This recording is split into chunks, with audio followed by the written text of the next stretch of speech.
You got it. Got to be a big visual, otherwise, Kevin, crack that damn beer. Craig the damn mango cart there, god darn it. You know what? I'm closing this. Yeah, close the laptop. Let's close all media. You know what? This is the new media. Mm-hmm. I've always said that. Yeah. That's actually Imagine Dragons inspired me to get this VR camera. Really? Because they say, welcome to the new age, the new age. And I was listening to that while doing DMT, and I was like, I need to buy a VR camera and start a gaming channel. Bro, there's like a different world out there, bro, that honestly a lot of people don't even acknowledge. You know what I mean? Come on, chug that fucking beer right now, Let me tell you bitch. something. If you guys start fucking around on this episode, I will cut everything. Kill me. Fucking stab me in the neck, bitch. I would love to die. Hey, Ben. I'm waking up. I'm waking in like a skeleton. This is the apocalypse. You gotta get Whoa. I gotta get and we're okay, guys. Here we go. Here we go.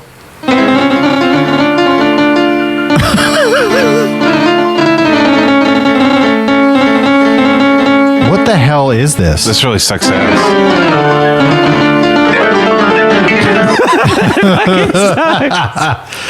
I thought that was going to be an Imagine Dragons MIDI. Radioactive. That's the song. Yeah, radioactive. Radioactive. Are we really starting off with Radioactive? Yeah, Absolutely. It's the best song ever made. My kids love this song. That's a little better. Can we start the podcast? Can we start it? Yeah, I'm sorry I had to get it pumped up for you guys. Jesus. I'm gonna fucking kill someone. All right, Kevin. All right. You know what, Kevin? Shirt's coming on. Kevin's got to get to work soon. Yeah. If this gonna be that kind of party, I'm gonna stick my dick in the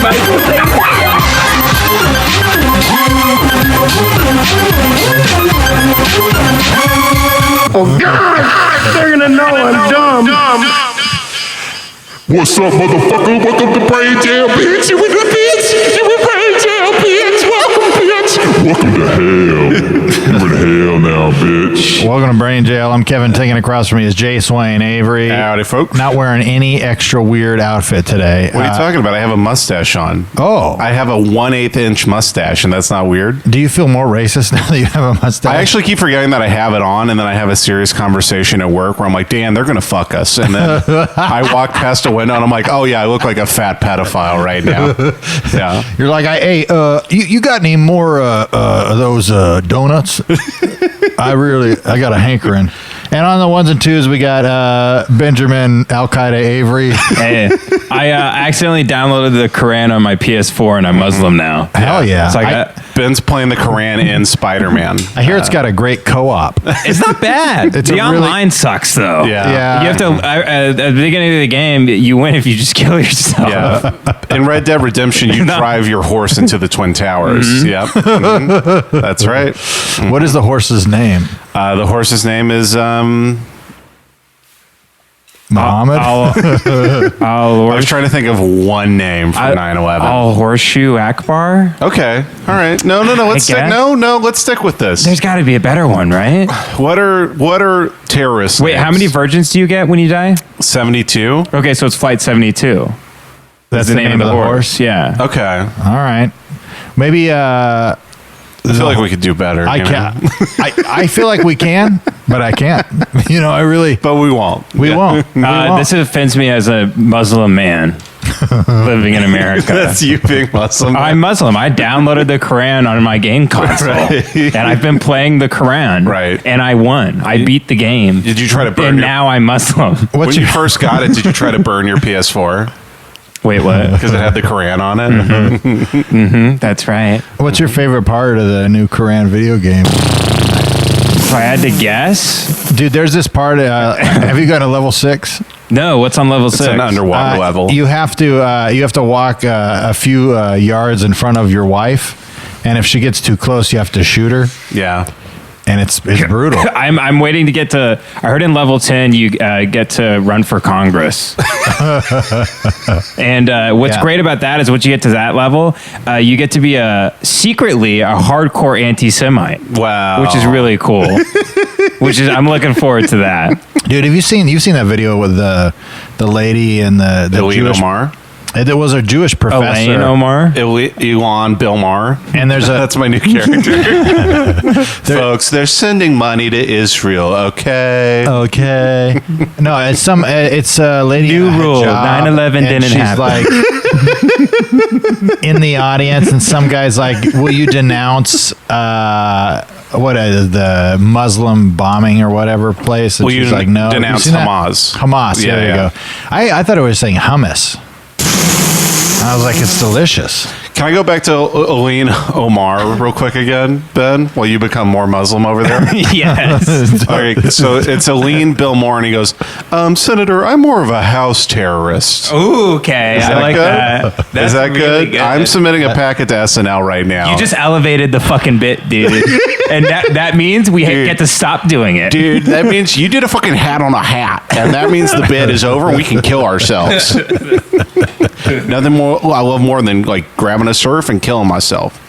Grabbing a surf. Yeah, grabbing a surf and turf and then blowing my motherfucking brains out. Hey, if you guys are watching out there on the YouTubes, leave a comment. Let us know how this looks. I know Ben. Please don't report us to YouTube. Ben spends a lot of time on his outfits. For the podcast listener, we're available on 8 different types of platforms now.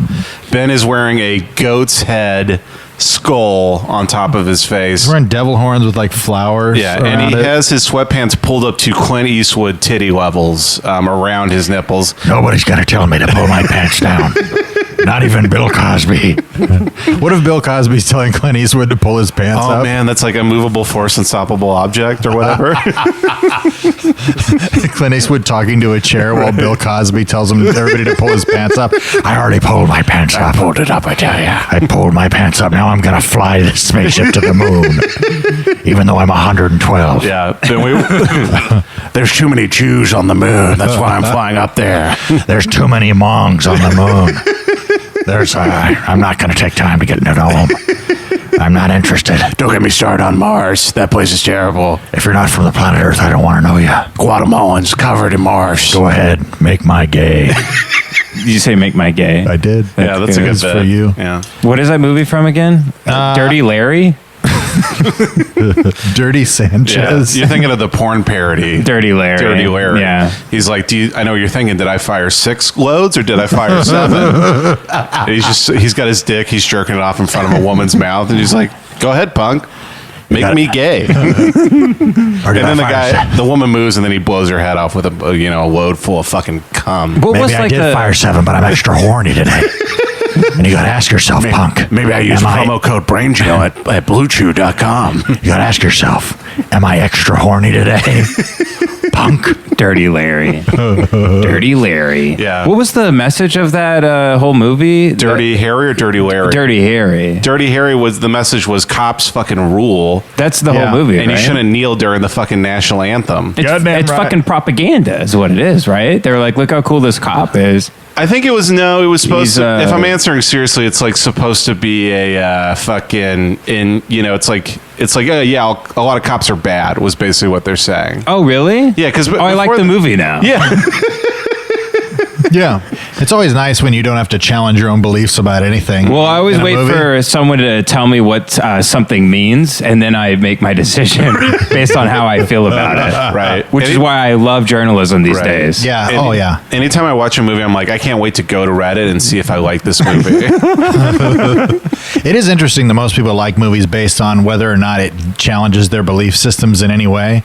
And if Yeah. it does, they're like, this movie was abhorrent. Yeah, I horrible. disagreed with some things. A lot of people think Gran Torino's a bad movie, which it's not. It's insane. That's insane. I mean, I've watched the movie once. I felt it was fine. There's it's just insane that any depiction of, like, what were we watching the other day where we were watching The Legend of Birth Bagger of a Vance. Nation. Yeah, we were watching Birth of a Nation. Remastered. Yeah. Right. Remastered in 360 degree VR. Girth of a Nation. It was about Jace's cock cock. That's right. That it's got a about. It's little a hood story on of Jace's Cobb becoming becoming a U.S. citizen. That's right.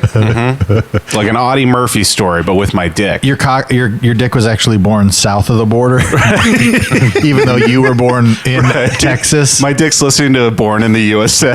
And like wave, Born in the USA. I will. I love it. I love it, Jace. He my man. My dick is a Jeff Dunham puppet. I'm a penis on a stick.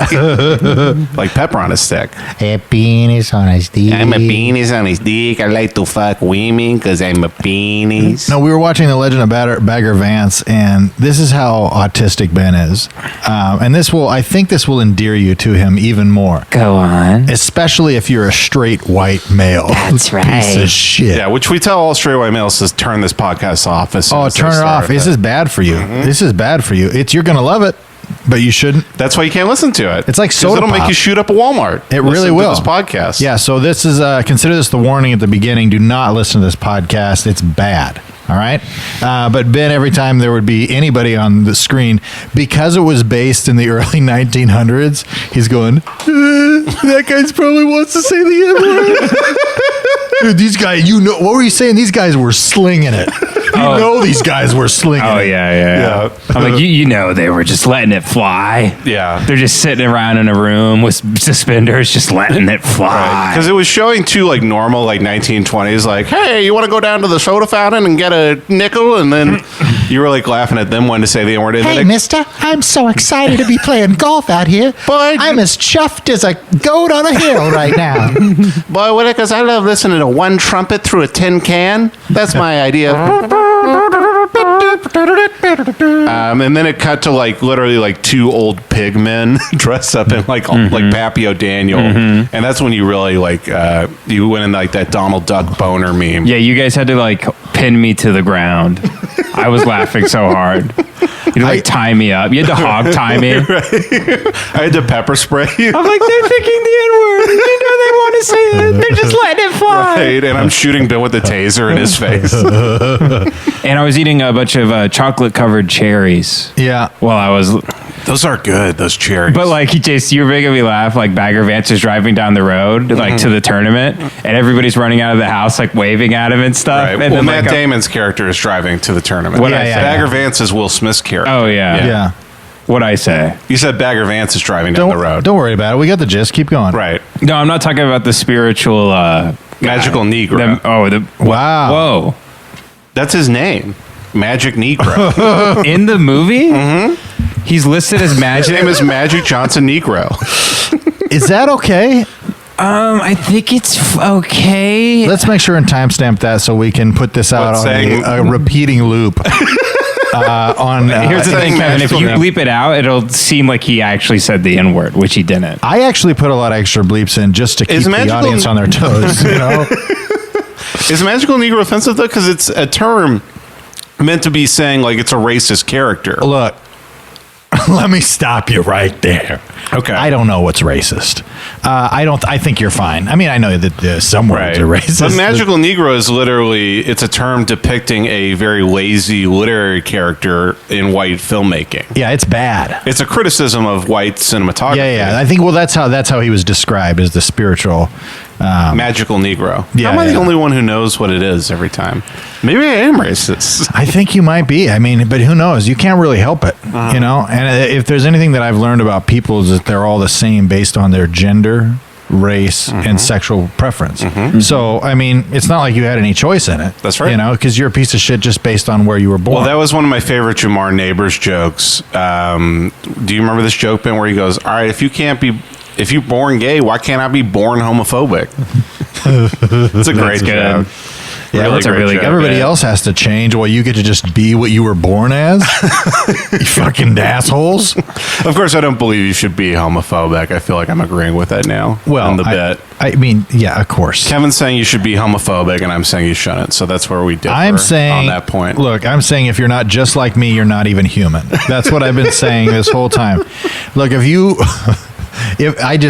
you're not related to me, even I'm actually even you guys, I consider lower than because you're not me. You know, honestly, even my kids. I don't even. They're not me. So I So you're just judge a them. psychopath. Yeah. Yeah. So I remember when I found out I was having a little girl, I was just like, ugh, gross. And the doctor's like, what do you mean? And they're like, it's going to be so great to have like, a little you running around. I'm like, she's a woman? I don't think so.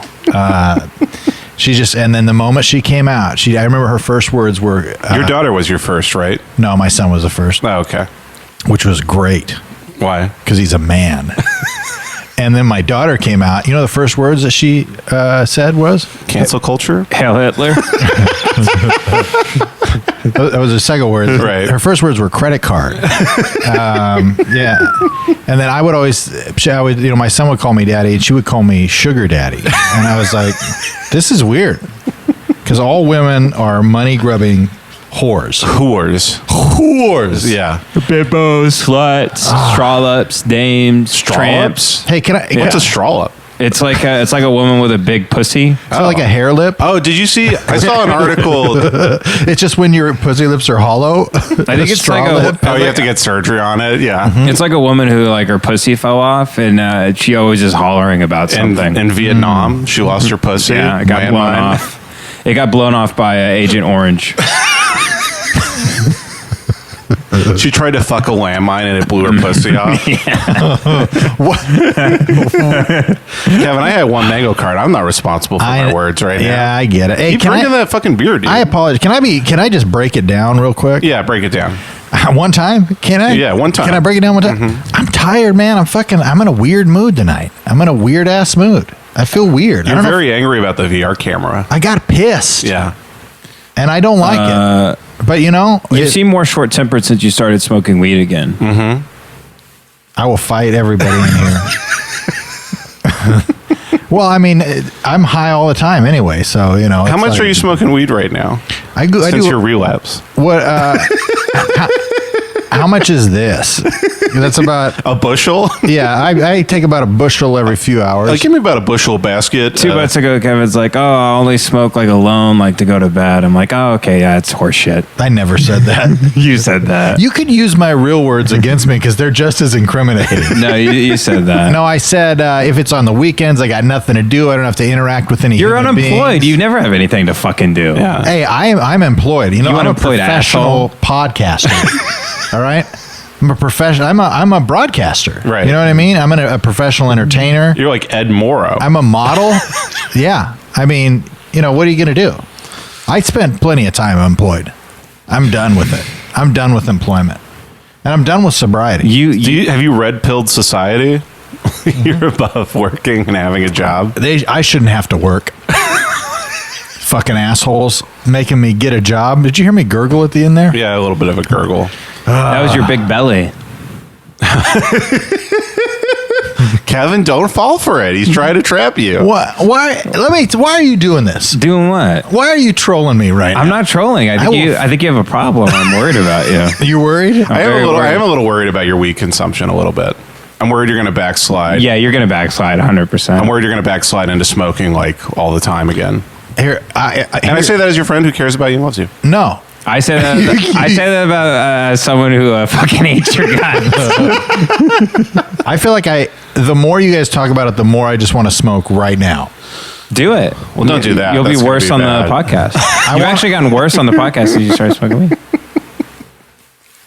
I will get upset and shove it down for years and years and years, Ben. And then as I'm officiating your wedding, I will let it all out. Ben's like the only school shooter who was the bully. Yeah, no, I'm definitely out of it. You're smoking. Are you smoking every day? No.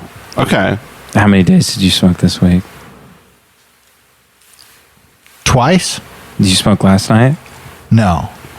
Did I smoke last night? No, I did smoke last night. Can't even fucking remember. Can't even remember. Jesus. I know. It's bad. Dude, You know what? I'm gonna take your weed from you right now. I'm flushing this fanny pack down the toilet. Hey, you can't flush my fanny pack down the toilet. Look at him. Well, you His flushed the- anxiety levels just rose. They are through the- Look at it's through the roof right now. They're through the roof. Yeah, I don't like it. You know what, Kevin? If you're gonna keep smoking weed, I'm gonna have a beer. I'm gonna go up and get a beer. We're actually You know out of what? beer. Good. if for you. if you loved me, you wouldn't let me go get a beer, right? Maybe. So what's it say about me if I just let you sit there and smoke your life away, fry your brain? I think it means that you respect me as an individual to make my own decisions, and that you like me and that you enjoy it. I think you should start drinking again, Ben. I've been saying this for a long time. Really? Yeah. I mean, alcoholics, they always say stupid shit like, I can't have just one. I got to keep drinking and I can become dependent on it. And I think that's just bullshit. I think they just, you know what I mean? They just, they forget that they're fucking partying. You know what I mean? And then the world gets in their way. Like maybe their wife is like pissed off because they like drove the car through the garage or something. Mm-hmm. It's like that bitch is going to be pissed about something. You know, it might as well. Yeah, and a garage door, like, they have a lifespan of, what, 10 years? Yeah. Anyway? Yeah. You're basically helping the house out. You're getting a new garage door in there. You didn't have to pay a construction guy to tear That's it out. true. Look, if there's anything I've learned from Facebook, it's that there's no reason for you to change ever. Just explain why you are the way you are to the whole world, and then they have to just get over it. You know what I mean? Yeah. Get over it. I think reinventing yourself is fucking gay. Yeah, it really is. I think it's for gay guys. What if the wheel reinvented itself, you know? To a square or something? Yeah, that'd be dumb. That'd be real dumb. Yeah, it's like people. Almost as dumb as people me mentioning that. Well, people convince themselves that they're reinventing themselves, but they really just like they're like, oh yeah, I came out as non-binary to my grandmother, and you're like, she's like almost dead, like she doesn't even know what that means. Yeah. And they act like they're a different person now. They're like, oh, I always felt this way. Did you? I'm Did sure. you? I mean, it's a case by case thing, but it is always so annoying that somebody just like you're at the grocery store and they'll be like, to the person ringing you up is like, it's gonna be $22.50, and they're like, by the way, I'm non-binary. Do you have a non-binary discount? Like, no, actually, it's just $22.50. I feel like that was a bit of a microaggression without you addressing the fact that I'm non-binary. Could anything matter less than what kind of gender you feel like? I don't know. I haven't worried about that problem because I'm just a piece of shit. I'm just a straight white guy. Yeah. I mean, can these people just can they just fuck off? Fuck these non-binary people. I don't Fuck like them. I'm about to Esposito this. Yeah, I bit. want Esposito the bit too. They suck, dude. It's not even that good of a bit. And I'm part of it. I'm not doing a bit. They suck. What the fuck is?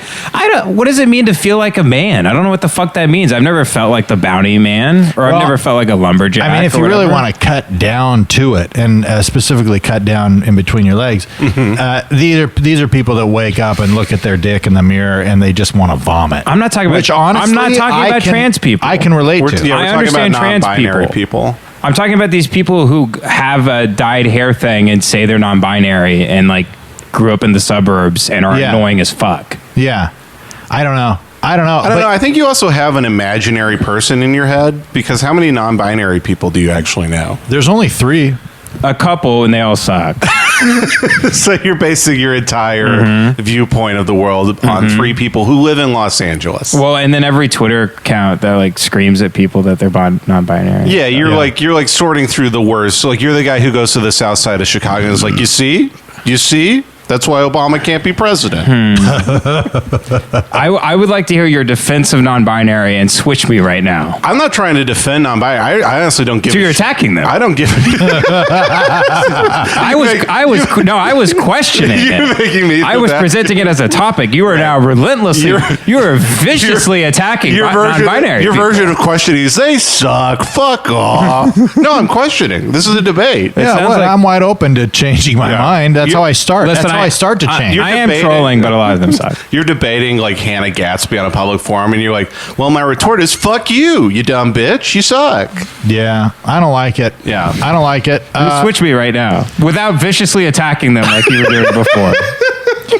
Look, I honestly don't know. That's the thing. It's more. I'm just like my only thing is like, if you were doing a bit, I'm like, okay, you know, I didn't think it was a fantastic bit, but whatever. But if you're being serious, it's like, I don't think you know either. So it's just, you know, you're like a guy at a country club talking about politics right now. Yeah, you didn't switch me. Fuck non-binary people. I'll tell you the one Jace thing. had his chance and he couldn't eloquently express himself. So. One of the things that really bothers Guess I'm me a about bigot this now. shit is constantly getting interrupted. But it is frustrating that somebody has to bring their inner monologue out for everyone. Like, before I go on stage, I literally think in my mind, you're the best fucking comedian that's ever lived in your whole life. There's nobody better. Get up there and show these fuckers how to do it. Now, that is the most delusional thing. If I were to then go around and be like, Ben, you didn't even call me the best comedian in the entire world.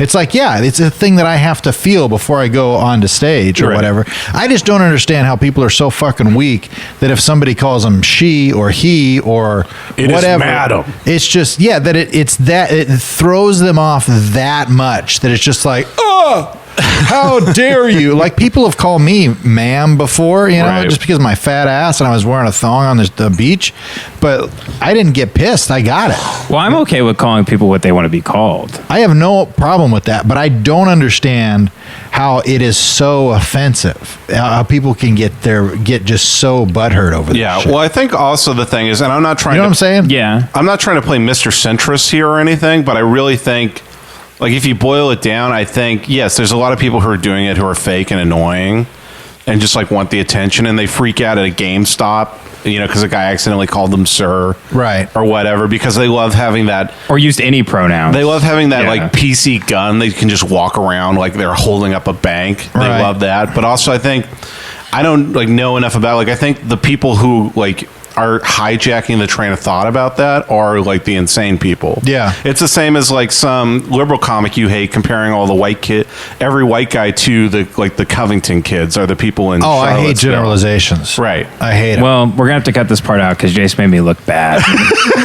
Because everyone at home is like, oh, well, thank God Jace is there. And Yeah, no, for sure. No, I yeah. look bad too. So. Let's just cut out my part. And, well, you looked bad. We can leave yours in. And, well, I don't want Jace to look better than me, so cut his out too. Why don't we just stop doing the podcast altogether? Okay. I think that would probably be the best route. There we go. Okay, here we All right, go. good up, guys. What do we do? 22 minutes? Good stuff. Keep it. Yeah. I love that it's actually the end of the podcast right now. Hell yeah. You guys just want to sit here since the podcast is over and just keep talking? Yeah, let's just go. After the podcast ends, let's just talk about it. Yeah, let's just. Now we'll just have a regular conversation. Oh, God! They're gonna know I'm dumb.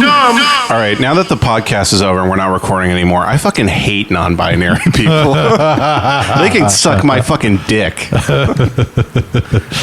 I was just doing a bit to expose on the podcast. I you know? literally asked, "Is this a bit?" And you were like, "Kind of know." Well, like, no, it's not a bit. Yeah, maybe we should start recording again then. Okay, let's go ahead and start the podcast. Because I was just trying to expose people that hate non-binary people. Like I was trying to expose people like Jace. But we were both so ironic on the podcast. It was like opposite day where I'm over here. I'm like, fuck non-binary people. Yeah. And Jace was over there. He's like, oh, I love them. Now that the podcast is off, now our true colors are coming to light. Yeah. I fucking can't get enough of the non-binary shit. And I hate them. And I only say that because we're not recording, as I hate them. Yeah, I'm gay. Kevin's secretly gay. Kevin's a gay man I'm a gay man. who's cheating on Wait, his don't, wife don't every smoke night. weed on the podcast. I'm doing it. No, Kevin, you're going to be worse on the podcast. Well, this is what you guys get for bringing it up. Kevin, This is what you get. don't do it. Wow, look No, at him play the seriously. victim. He loves being a victim. Look at Kevin, him. no, seriously. Well, he's not smoking on the podcast because the podcast, Podcast is over. I know the so we can podcast is relax. over, but like, even like, let's say hypothetically we're doing a bit where the podcast is still recording. Please do not smoke weed on it. I took time out of my fucking, I don't want to play the victim again here, but I took time out of my fucking day. I canceled the date so we could keep recording. Well, fair enough. You took time off of your own dick to record Yeah. this podcast. I took juice off of my own dick right now so we could, we're done recording, so we could record what we already recorded. Okay. Yeah. Well, make sure that on this one that I get attacked within the first 5 seconds. Well, I of the feel like podcast. now Kevin is mentally very high because he thought about smoking weed. And I feel Yeah. like now it's thrown him off. Yep. Because it's just as bad to smoke weed as it is to think about smoking weed. It's like that verse in the Bible. Yeah, if You know I, what I mean? if I looked at a big old bud with lust in my heart, I might as well have smoked it. Big old pair of natty buds. Yeah, dude. Kevin's just thinking about that burning bush. I do love redheads, man. Hey, what's up, Moses? Oh, hey, devil. I'm the fucking burning bush, bro. What's up, bro? Oh, that's sick as shit. Yeah. So anyway, you're very high now Oh, yeah, man. because there's so much smoke. You're so fucking high, Moses. Yep. God damn it, you're high.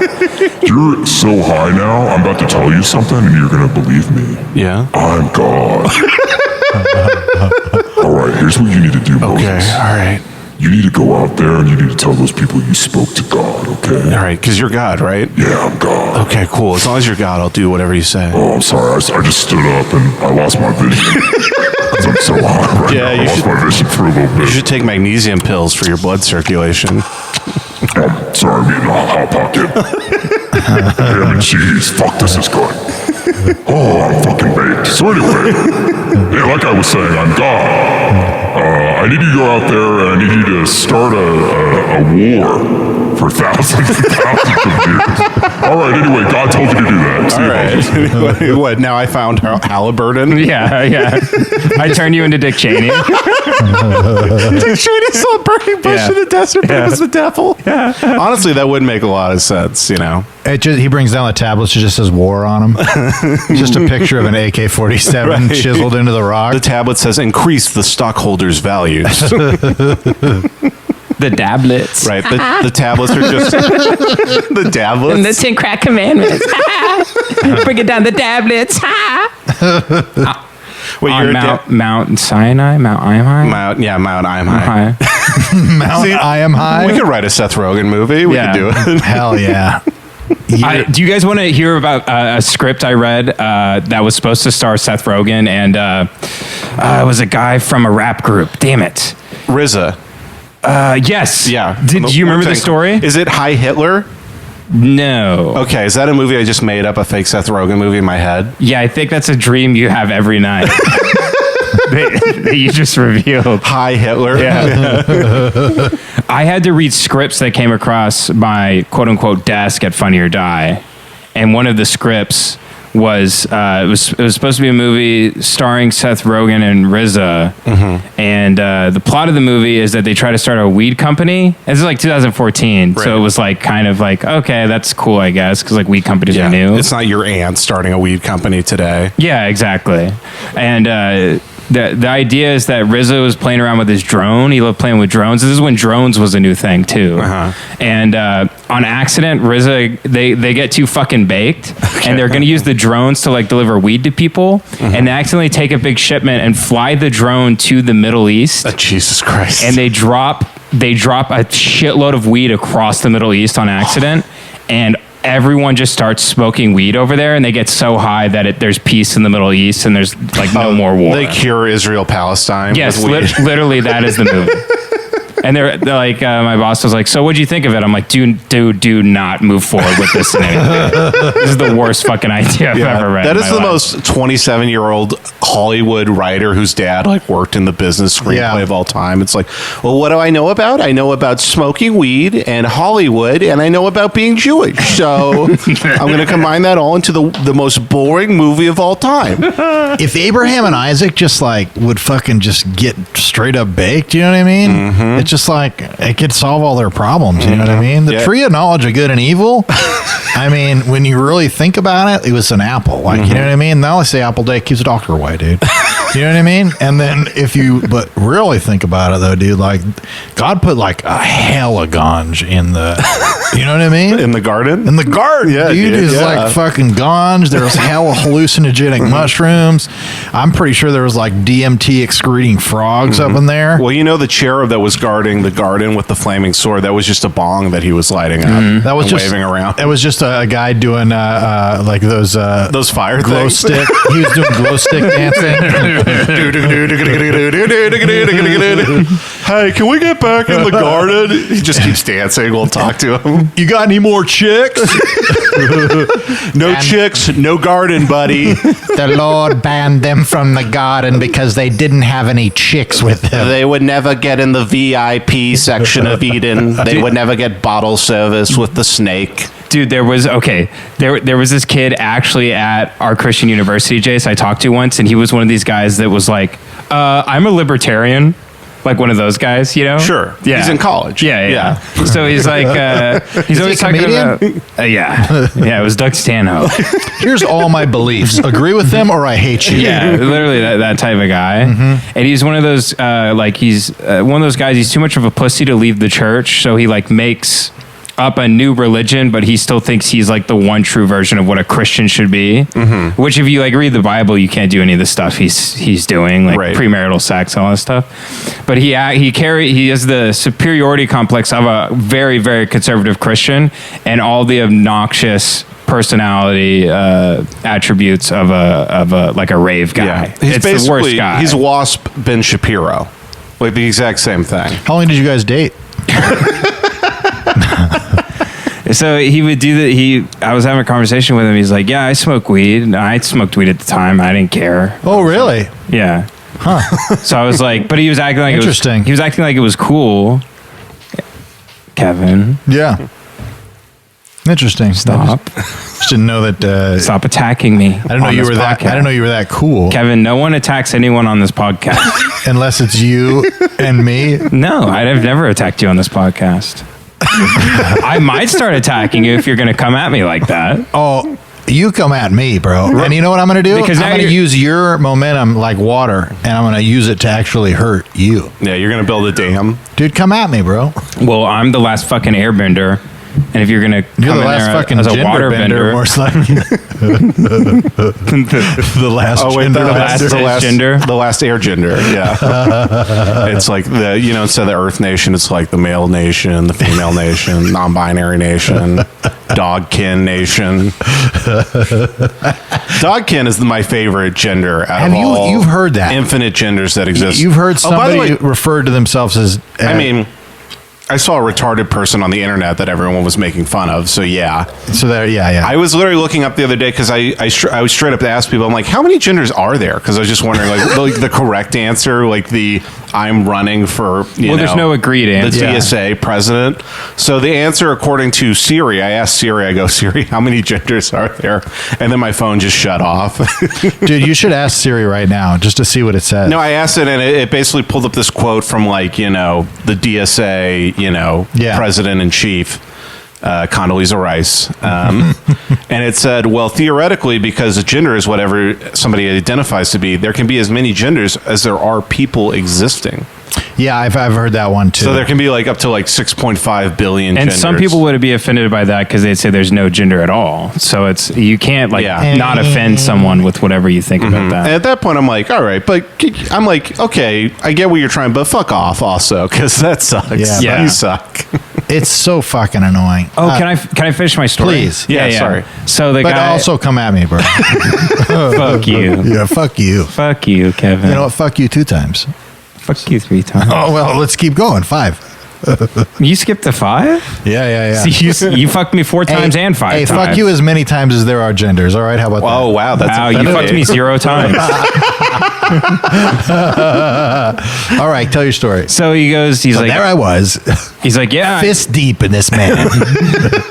He's like, so I smoke weed. Like, I smoke weed just with like a stank on it. I'm Right. like, okay, I'm like, yeah, I smoke sometimes. Right. He goes, he's like, he's like, asked me about church. I'm like, no, I don't go to church. And he's like, yeah, I don't think, I think a lot of people in the Bible actually smoked weed. I was like, okay. Like, I'm literally walking away and he's just following me. He's like, dude, think about it. It says Jesus and his disciples would meet in basements No. dude, what do you think people do in basements? I'm like, He was a gamer, dude. He was a gamer. He thought it was his mom's basement. Like Jesus is yelling up the stairs, like, "Mom, where's our chalky mill?" incel Jesus. Yeah, incel. Well, he never fucked, so he wasn't incel. No. He was a Volcel. I like incel more. But he did it on I purpose. like if Jesus was trying to fuck all the time and he still couldn't. What if like there he's was- doing miracles at the bar, like trying to impress women? He's like, "Oh, 2 drinks, 5,000 drinks. Look at that!" And they're like, "I'm still not gonna fuck you, you idiot." I love how if he's dying on the cross and Mary Magdalene's down there with all her friends, they'll be like, this truly was the Son of God. I can't believe it. Lived a sinless life. You know, his mom was a virgin. And the lady goes, "Oh, sinless life?" They go, yeah. Like, I hate to do this. I mean, he's right there dying on the cross, but I fuck Jesus all the time. Jesus hit my back walls. Is this true? Is this true? I do like the idea of Jesus came back from the dead because he was so horny that he like woke back up. He's like, "Fuck me in the holes in my hands. I'm that horny." He's jacking off through his own palm. Yeah, through the stigmata. He's sticking his Yeah. stick through the stigmata like, look, and I- jacking himself off. I saw them. I felt the hole in his side and the lotion on his hands. And Jesus asked for just a bit of cum on a sponge to be placed upon his lips. Oh, he's gay now too. Or pussy juice, whichever one you want it to be. Yeah. Can you imagine being that horny that you're like, could you just put some pussy juice on that sponge? There's people so horny they like to smell panties, which is insane to me. Bro, did I ever tell you about the commercial for? There's literally a commercial out there for. I literally think it's called Vulva perfume. Or like No, this was an SNL commercial. It is not. My buddy worked for the CW, and so he would get advertising packets from potential advertisers. Mm-hmm. And one of them was for this company. And no shit, you can look this shit up online. We actually probably should. Look, I think it's called like Vulva Cologne or Vulva Scent or something. But it's vulva cancer. That's what it first. There it is, right there. Vulva original. Okay. Can we throw this up? And Yeah, we'll get- please throw this up. Yeah, it'll be okay for YouTube. You're gonna get horned up. I'm gonna tell you right now, because this shit will horn you up. You got to turn the volume on because it's so. It looks like retarded. an axe, like old. Full screen this shit, bro. It's the creepiest commercial I've ever seen. Jesus, lady sweaty on a bike. Oh my God. Her sweaty pussy's getting on the bike seat and he wants to smell it. Dude, just wait.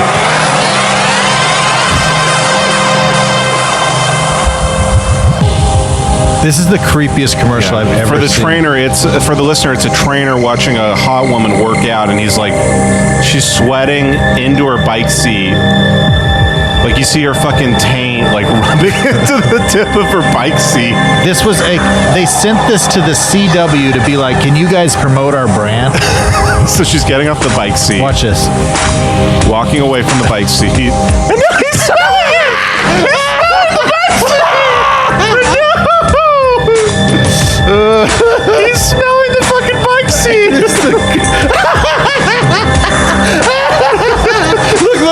Look, watch. Okay, so now he's opening a bag with the bike seat in it. He took the bike seat out.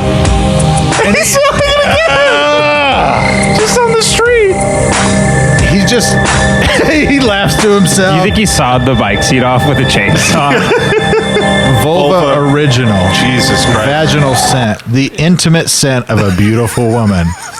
And there's Chinese lettering down there. In their defense for submitting it to the CW stands for the Chinese Wigger Network. All right. Dude, I could not. Very good. I do appreciate that. By the way, Half Wigger, half Chinese. Yeah. the first time we watched that, it was back in the He's day. Superman. We would do. I would do these Friday Night Man Nights with a bunch of dudes, a bunch of Christian dudes. What and were we'd their just names? Come over. Billy, Bobby, Timmy, Tammy, whatever. I don't believe in names. Right. And I just remember like two of the Christian guys just like, I can't watch this. We can't be watching this. Just like it's a fucking retarded commercial. No, it's real. He brought the whole promo pack. So he had one of the scents. He had the commercials. There was like 3 different commercials, but we he literally passed around the thing. It's fucking ridiculous. I love that in the commercial, the guy smelling the bike seat is like this super hot model, because you know the real version of that would just be an 800-pound man who, Ben, you'll enjoy this, drove his rascal scooter over to the bike seat and started smelling. That's right. He starts rocking himself back and forth till he eventually turns over the rascal scooter so that he can get down to where the bike seat is. Yeah, all out of breath from smelling too much. Yeah.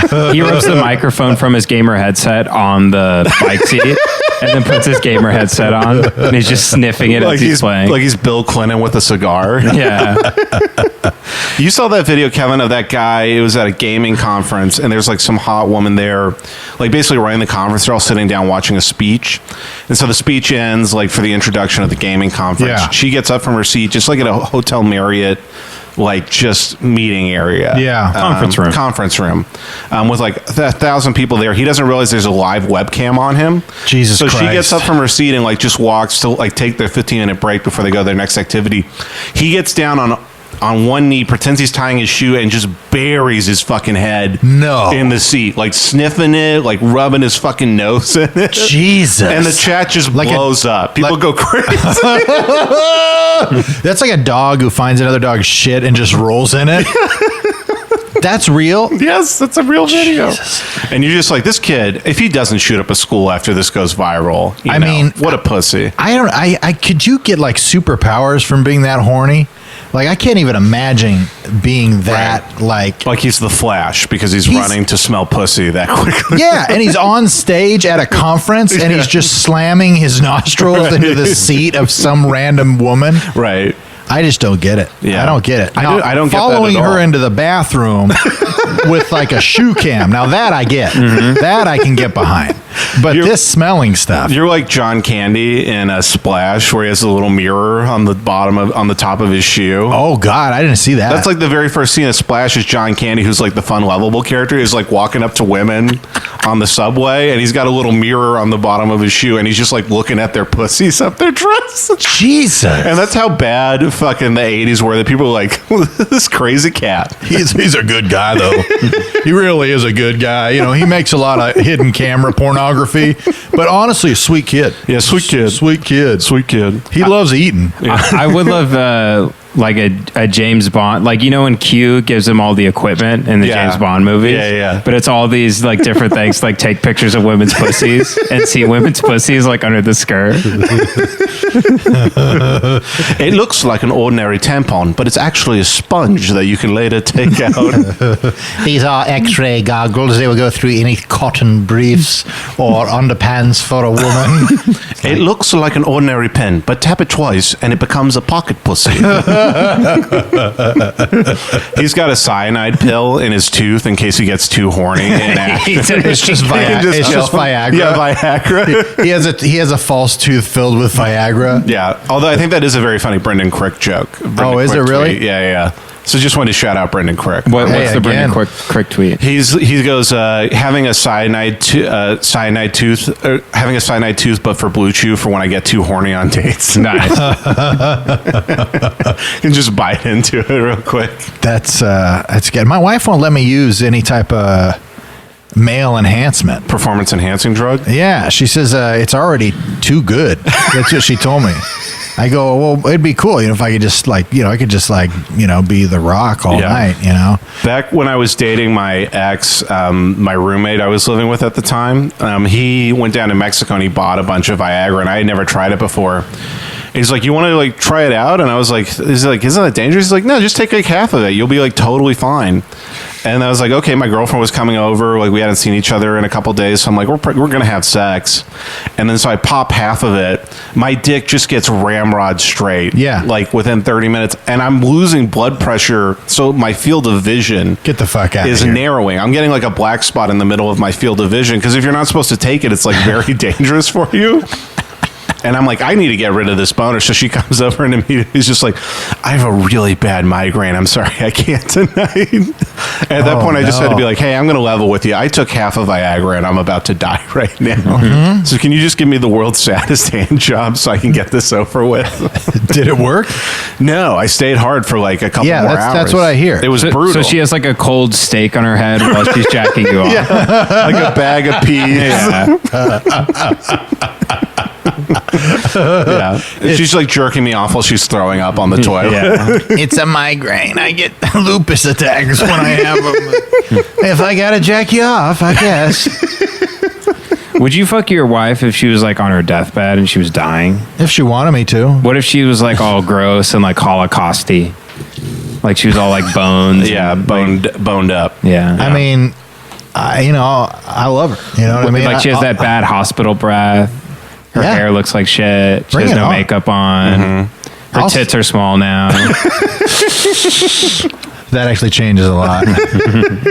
So, and It's her last dying wish. it's just to get fucked one more time. Right, one time. Could you I just want somebody to have horrible sex with me one more time before I go. Just one time before I die. I want Just to not one- come one more time. One more time before I go. I want to have to use artificial lubricant because I'm not actually ever turned on by my husband. Just one last time, I want to pretend that my husband is good at sex. And I would be like, well, sure, fine. I put on some knee pads on my hips so their bony ass cheeks don't fuck me up. You know what I mean? Yeah, That is a problem. If you fuck That's really so sweet. skinny women, I couldn't. I fucked like one. Don't even bring it up, bro. I don't even want to imagine it. I would never fuck a skinny woman. I know. I had to. It was They're so ugly. It was an emergency. They're so unattractive. I was in a plane that was going down in the Atlantic, and I was like, "This is my last shot." You got to have a bit of a dumper, or otherwise you're gonna fuck. I mean, No, it was because she literally she was so thin. She like wasn't anorexic. She was just a naturally very thin, very Sure. skeleton-y type person, and her fucking pubic bone was like cutting into my goddamn my fucking top of my dick area. Like Yeah. my dick hurt for like 2 days afterwards because her fucking like knife of a hip was just going into my fucking gut the whole time. Dude, any woman under 300 pounds shouldn't be allowed to have sex. Get that cowardly shit out of my face. Yeah. Your skinny fucking stomach and your abs. I want to Fuck you. I want a woman brave enough to die early. I don't mind if a woman's skinny. I just, Ugh. she's got to have. What do you hate, fatties? What do you hate, brave, beautiful, fat fucking women? Yeah, that's what. When I say BBWs, I mean brave women. That's what, Brave, brave. No, I think you got to have a little bit of, a little bit of cushion. Yeah. for the pushing. For the pushing. Right. Especially if I'm going to commit to my whole life with you. You know what I mean? Because I'm assuming you guys are talking about women that you're married to, right? Right. Yeah. Every woman I've had sex with, I've married before.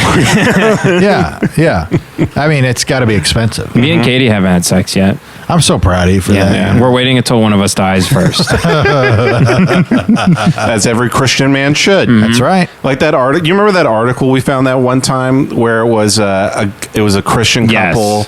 Yes. And they were like, you can probably sum it up better than I can because I barely remember it. But you know what I'm talking about. Well, this is not that uncommon of a thing. I think Kevin knows Christian couples like this, is that even though they're married, they still think it's not time for them to have sex yet until God tells them it's okay. Jesus and they've been Christ. married And like by- over a decade. And by they, we mean the woman is saying that. well, and the guy is cool with it because he's actually gay. Right, of course. The guy's Yeah. always gay, and the woman is so fat she can't be in fucked. some situations, the guy is not gay, but he's literally that desperate for sex. He's like, I gotta stay married to her, and maybe in like a month she'll fucking give it up. I've He's that never horny. known anybody to actually rationalize it because biblically, it's actually incorrect. You're not married until you fuck. That's actually what the Bible says. You got to get deep in them guts. That's what the Bible says. Right, you got to go to those back walls and put a Yep. ring Yeah, right on it. That's Yeah. one of the 10 crack commandments That's right. That's right. on the tablets. Yeah, you got to stab that uterus, or the Lord doesn't even know what's up. He has to see. In fact, you're not married until you fuck good one time. Yeah, yeah. You got to eat that box. That's what it's in Corinthians, I think. First or second. No, but I know plenty of people that didn't have sex after they got married just because the guys were incredibly nice and the women were, for lack of a better word, just damaged. They just had, Yeah, you get fucked up about your sexuality, and you can't be a sexual being without being ashamed. Well, and I wonder what that's like. the well, the fucked up thing about, I mean, going through life, you can get your sexuality fucked up so easily, and then you throw religion onto it to where your entire life you're getting a thumbs up from all the leaders in your life because you abstain from sexual immorality. Well, there's a common thing with women who grew up in the church specifically, where they can't have sex like for the first maybe year that they start doing it. Especially for you, I imagine. No, literally because it's like I forget the medical term for it, but it's a shame. Tight pussy syndrome? Tight pussy syndrome. Here at the Tight Pussy Syndrome charity, we make sure that the pussy always loose enough. This is Dr. Valentine here. You're going to whisper in your ear and just get you to relax. We're going to play some some Lionel Richie on the jukebox. And we got lotions of various lavenders we're going to be spraying throughout the room. We're giving you a special kind of treatment I like to call the Lady in Red syndrome. Yeah. Baby, you so brave. Baby, you so strong. But their vaginal walls literally tighten up when they try to have sex because of... I don't know why that got me. Because I said vaginal. They're vaginal walls. Right. Tighten up when they're trying to have sex because of shame. So they can't, it's like trying to stick your dick in like a brick wall. You just can't do it. Oh, you watch me. All right. Kevin can get it in between the brick where the cement is. Do you think anybody's trying to fuck the Wailing Wall? Kevin's dick is like a little plant you see growing through a brick wall. And you're just like, you know what? It's all about perseverance. You know you got to put it in soft. and then you bust through that wall. You know what I mean? It's like a car jack system. You put it in soft, get it wide, open it up. It's like the Blob just squeezing through a vent. Oh, like an octopus when it squeezed through like a dime-sized hole. I get on the other side, and then that's when I blow it up. So, Ben, anyway, the potato story. All right, blew the ending for it. What? The Christian couple that waited. We weren't talking about the same thing? I was talking about that the one about the big fat lady and the bowl cut guy that didn't fuck. Is that a C.S. Lewis story? Yeah, it's the 10th book in the Chronicles of Narnia series. Big fat lady and the bowl cut boy. Yeah. Aslan's just over there like, yeah, why you fuck her? Shit. It's me, Aslan. Yeah. The fucking lying bitch and the whore that drove me to kill myself. I want to know what story you're talking There's a about. dildo in the wardrobe. Right. So finish your story. They just couldn't fuck, and then they were trying to justify it. For some reason, biblically? this video was on the news. I don't know what the fuck was going on. They were in that town. horny. Local couple decides never to bone. I think it literally was they actually weren't fucking. And if someone is not having sex that much, as in ever, it's literally newsworthy because they're like, Jesus, we've never heard of such a fucking thing. Yeah. No, I was. I was like the king of a parade once because I was a 23-year-old virgin who'd never had sex with anybody, and they put me on the front. Were they doing the hip hip hooray thing? No, there was a bunch of neon fingers and a big sign that said "faggot" over the. And Kevin's wearing white gloves like the Queen of England, and he's waving just politely to people. And the kids, instead of him throwing candy, the kids come up and they just throw change at him. Yeah, just stinging him in the face and eggs. Yeah, it was. It was a good time. A lot of guys would go get a full big gulp and just huck it at me. An entire icy. Yeah, he doesn't even throw it. He jams it into your face. And here, the king of the pussy parade is Kevin Tinkin. On the front here, you'll notice that all the children are pointing and laughing at him. You're just getting popped with towels. Just popping the shit out of you. Yeah. Well, bitch. You know what's been making me laugh for 5 minutes? Right. Did you see 8th Grade, the movie? Yeah. Did you see it too, Kevin? It's a really great movie. What if I wish I could have gone to see it in theaters, and then when the 8th grade girl, she doesn't take her shirt off in the car, I stand up and I go, God damn it! Fuck! I turn around, I'm like, I thought they were gonna fuck! Shit! God damn it! And then you do that, and every single guy stands up with you. You're fucking right, man. I wanted to say it. We all wanted to fucking say it. You walk up Make to them fuck. you walk up to the ticket booth. You're like, look, it says PG-13. I thought we was gonna see some titty. Make them fuck. Make them fuck. Yeah. They lead Bo Burnham in on that. Have you seen Oh Brother Where Art Thou when they bring Yeah, him the in big on the rail. Yeah, Yeah. they're playing the fiddle. They and stuff. tar and feather Bo Burnham because he didn't make him fuck in 8th grade. And one of the most horrific scenes in the movie. You're worried this it poor really girl's about is. to get raped. Well, I mean, it's a movie though, man. It ain't really happening though. Yeah, great She's, movie. the scene where she's gonna start masturbating and she like puts her hand down and then the dad bursts in. I go, come on! What the fuck? Not gonna see any damn pussy in this movie. Honey, just sit down. The movie's almost over. Honey, here, take my iPhone and just watch porn. Like, fine, fucking bitch. You got my vulva in that purse. I need to Hey, smell something. you got my VR headset so I can watch some pornography. what? So what's this? Sorry, end of your story. We got to. That was the end of my story. It's Okay, like, so the end of my once story- upon a time they didn't fuck. Once mine gets even crazier. It was an article. The happiest woman in the world. She's literally like, "This is great. I had no idea this was an option." Man, you know that man gay. You ain't giving him any pussy and he ain't leaving you. Who is this? Cat Williams. Yeah, Ben Scat Williams. It's just a I'm pile Shat of Williams. It's just a short pile of shit with a pimp suit on. Hey, I'm Scott Williams. I'm a piece of shit. The same haircut on a piece of shit. Yeah. Like that big flowy curly one he had. So My story was somebody found this in like a Christian weekly magazine and tweeted it, and it went kind of viral. It was a couple talking about how they had been married for 3 years and they decided to stay abstinent until the Lord revealed to them when the time was right to actually have sex. And so they keep waiting and waiting. They go, yeah, of course, sometimes, we're tempted and we make out. And then when we get especially, too excited, I take a cold shower, and then my husband Ralph goes into the other room and he eats a whole potato raw to stop him from being horny. Same video. Same video. Yeah, that's the ending to it. Is the guy What? was so horny to make himself not horny, he would eat a raw potato whole. Because it just ruins his night, right? Yeah. Yeah, literally like torturing himself. Like he's just eating gravel in the backyard.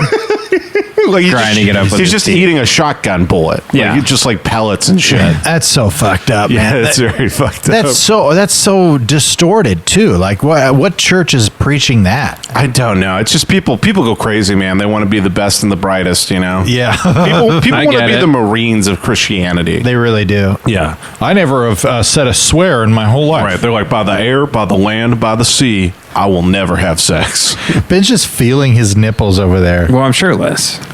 Can I walk the non-binary thing back? I feel bad. Okay, well, let's talk about the non-binary thing. Yeah, this is brain jail. You Yeah. feel free. I don't actually. I think you can be non-binary. I just saw this video by this non-binary group on Twitter, and it pissed me off. before Right. we started. I totally get that. Yeah. I totally get that. I think you could totally be non-binary or whatever. Like you're like, oh, I don't feel like a man or a woman. It's like Right. that's fine. I just don't know why people have to make it part of their personality. That's Right. what bothers me. No, I get that. And I was just, the reason I am more interjected is I felt like it was coming across more as just like we hate non-binary people and they suck, which is, I don't think true. You just hate people that are annoying for any group. You hate annoying Christians. You hate annoying just kinda non-binary. like, you know what, man? It's a lot of hard work to get a personality. And you just got to do it. I'm sorry if you're listening out there and you're like a DSA guy and that's like your whole thing. Oh, that's a possibility. Somebody who's in the DSA is literally Well, all those people are 65 full of minutes shit. into our Yeah, podcast. all those people are full of shit. There's a lot of DSA people who are into like subversive, like come town type humor. It's like for real. it's insane. That's insane. Yeah, if you actually hang out with some hardcore DSA people, they're like making the same jokes as you. Yeah. They don't care about the Yeah. And PC stuff. most irony bros are libertarians, I think, for the most part. Most people who are very into irony, unless they completely suck and don't get that it's being ironic, Right. are very like, usually intelligent and get they're like, yeah, this is fucked. Big banks are controlling the world, Right. all this type of Politically, I lean very far to the left, but I also watch InfoWars. shit. Right. Because you think it's funny. Yeah. I drew a Thank picture of you. this for Instagram. And it is funny. I'm saving your career. And it is funny. It is funny. Thank you. I drew a picture on Instagram. Got you, bitch. I don't watch it. No, I'm falling into a big pit with spikes. With peppies at the bottom. It's just big spiked peppies. That's how you kill the predator in the movie Predators. You just paste an Alex Jones cassette over a big pit full of spikes. Wait, how does he actually kill the predator in it? He has a booby trapped the predator Booby trap. like the kid from the A Goonies. titty trap. Right. He has a big pair of titties, and the predator gets so horny that his claws, his mandibles, just like break off of his head because he's so horny, Arnold Schwarzenegger dresses up like a female predator. like Bugs Bunny. Yeah. He like leads him- your dreadlocks Right. your weird sideways mouth. It's kind of fools the audience because I think it's like he battles him and then like his first trap doesn't work and he's like, oh shit, I gotta run, and he's running and you think he's about to get fucking murked by the predator, but he's actually leading the predator into a second trap he had. Yeah. And then I think a big log comes out of the woods and basically like crushes the predator, and then he sets off that atomic bomb that's on his wrist, and then Arnold Schwarzenegger outruns an atomic bomb. Yeah. Really? In 30 seconds. Yeah. Damn. It's one of my favorite movies. I've seen it so many times. Me too. I watched that a bunch when I was a kid. We used to stay in the backyard at my buddy Aaron Allison's house, and he was like backyard was all jungly and shit. Oh, yeah. And we were like. We'd like be like fake army guys, in the back. We watched that. I remember watching Predator for the very first time, and then staying in his backyard that night as like a 10-year-old. Oh, dude, it was You're so shaving with a big Bowie knife. Like the movie. Yeah. Ain't got time to bleed. Yeah. As you sip from a juice box. No, I mean, seeing two 10-year-olds walk up and like hard handshake on the wrist, after that. Right. Dude, I remember I had a machete. Really? At like 10 years old. Yeah. Jesus. I had a shotgun. I mean, I had all this shit. Yeah, I fucking basically Fresno, was a dude. Texas boy. Yeah. Oh yeah, dude, just going through the backyard of his house and like, shing, shing, shing. Oh, Just cutting electrical lines and important shit. No, it's like he had all these like overgrown bushes and shit. So we'd walk back through, Right. Get a bunch of ticks and black widows all over us and shit. It was good times. I remember I was very into the idea of shaving as a kid. In fact, I made my parents buy me a Jurassic Park themed fake shaving kit. That was just I swear to God, I don't it was, remember that. It was because I saw my grandpa. My grandpa I never really bonded with, but one time he was just shaving, and I watched Yeah. him, and he was kind of teaching me how you do. He's like, "You can't do it yet, but this is how you do it." Yeah. and it was kind of a very sweet moment for me. Yeah. And especially- Dad definitely never taught us. Yeah, I like remember. not getting a lot of affection that age, so that was a very tender moment for me. So I think I kept trying to recreate that. So I got this for Christmas, like this little Jurassic Park. It was basically like, it looked like a razor, like a throwaway razor. Had no blade in it, of Yeah. course. And then this little can of Jurassic Park shaving cream, and I would put it on, and I would just scrape it off with this fake plastic. That's awesome. In the sink, and like wash it off and pretend I was like a little businessman going off to work. That's awesome. Which is so funny. Now I hate shaving. Like, it literally makes me want to die. but I think every boy, like as a kid, you wish you were shaving. you wish you were a man. Yeah.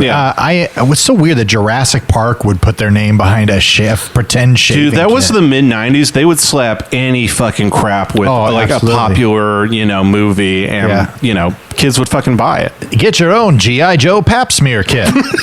This made me spit dip all over the table. Dude, I remember I was obsessed with my dad's razor. Like when I was growing up, I put it up to my wrist. I'd be like, I'm going to do it. No, but You're wearing Joker makeup. I always have had a weird thing with instruments, like things like that with tiny areas in it being Right. dirty. That's always been a problem. Drives with you me. nuts. It drives me nuts. So Right. I don't like a dirty razor. It just bothers me. Like even like these vape things, you see me clean it. I'll clean it off on my shirt all the time because like the idea of it being dirty in Right. here just creeps me out. But I remember taking my dad's razor and it had little hairs in it, and I would like try to get. My mom would flip out like, don't you touch that. And then I'm like, and then one time I went in to take a shower and my dad's razor was there. And it was dirty, and I started trying to clean it, and of course I went Right. like that, and I sliced the shit out of my thumb. Right. And then I'm just like trying to hide it. I'm like 7 years old.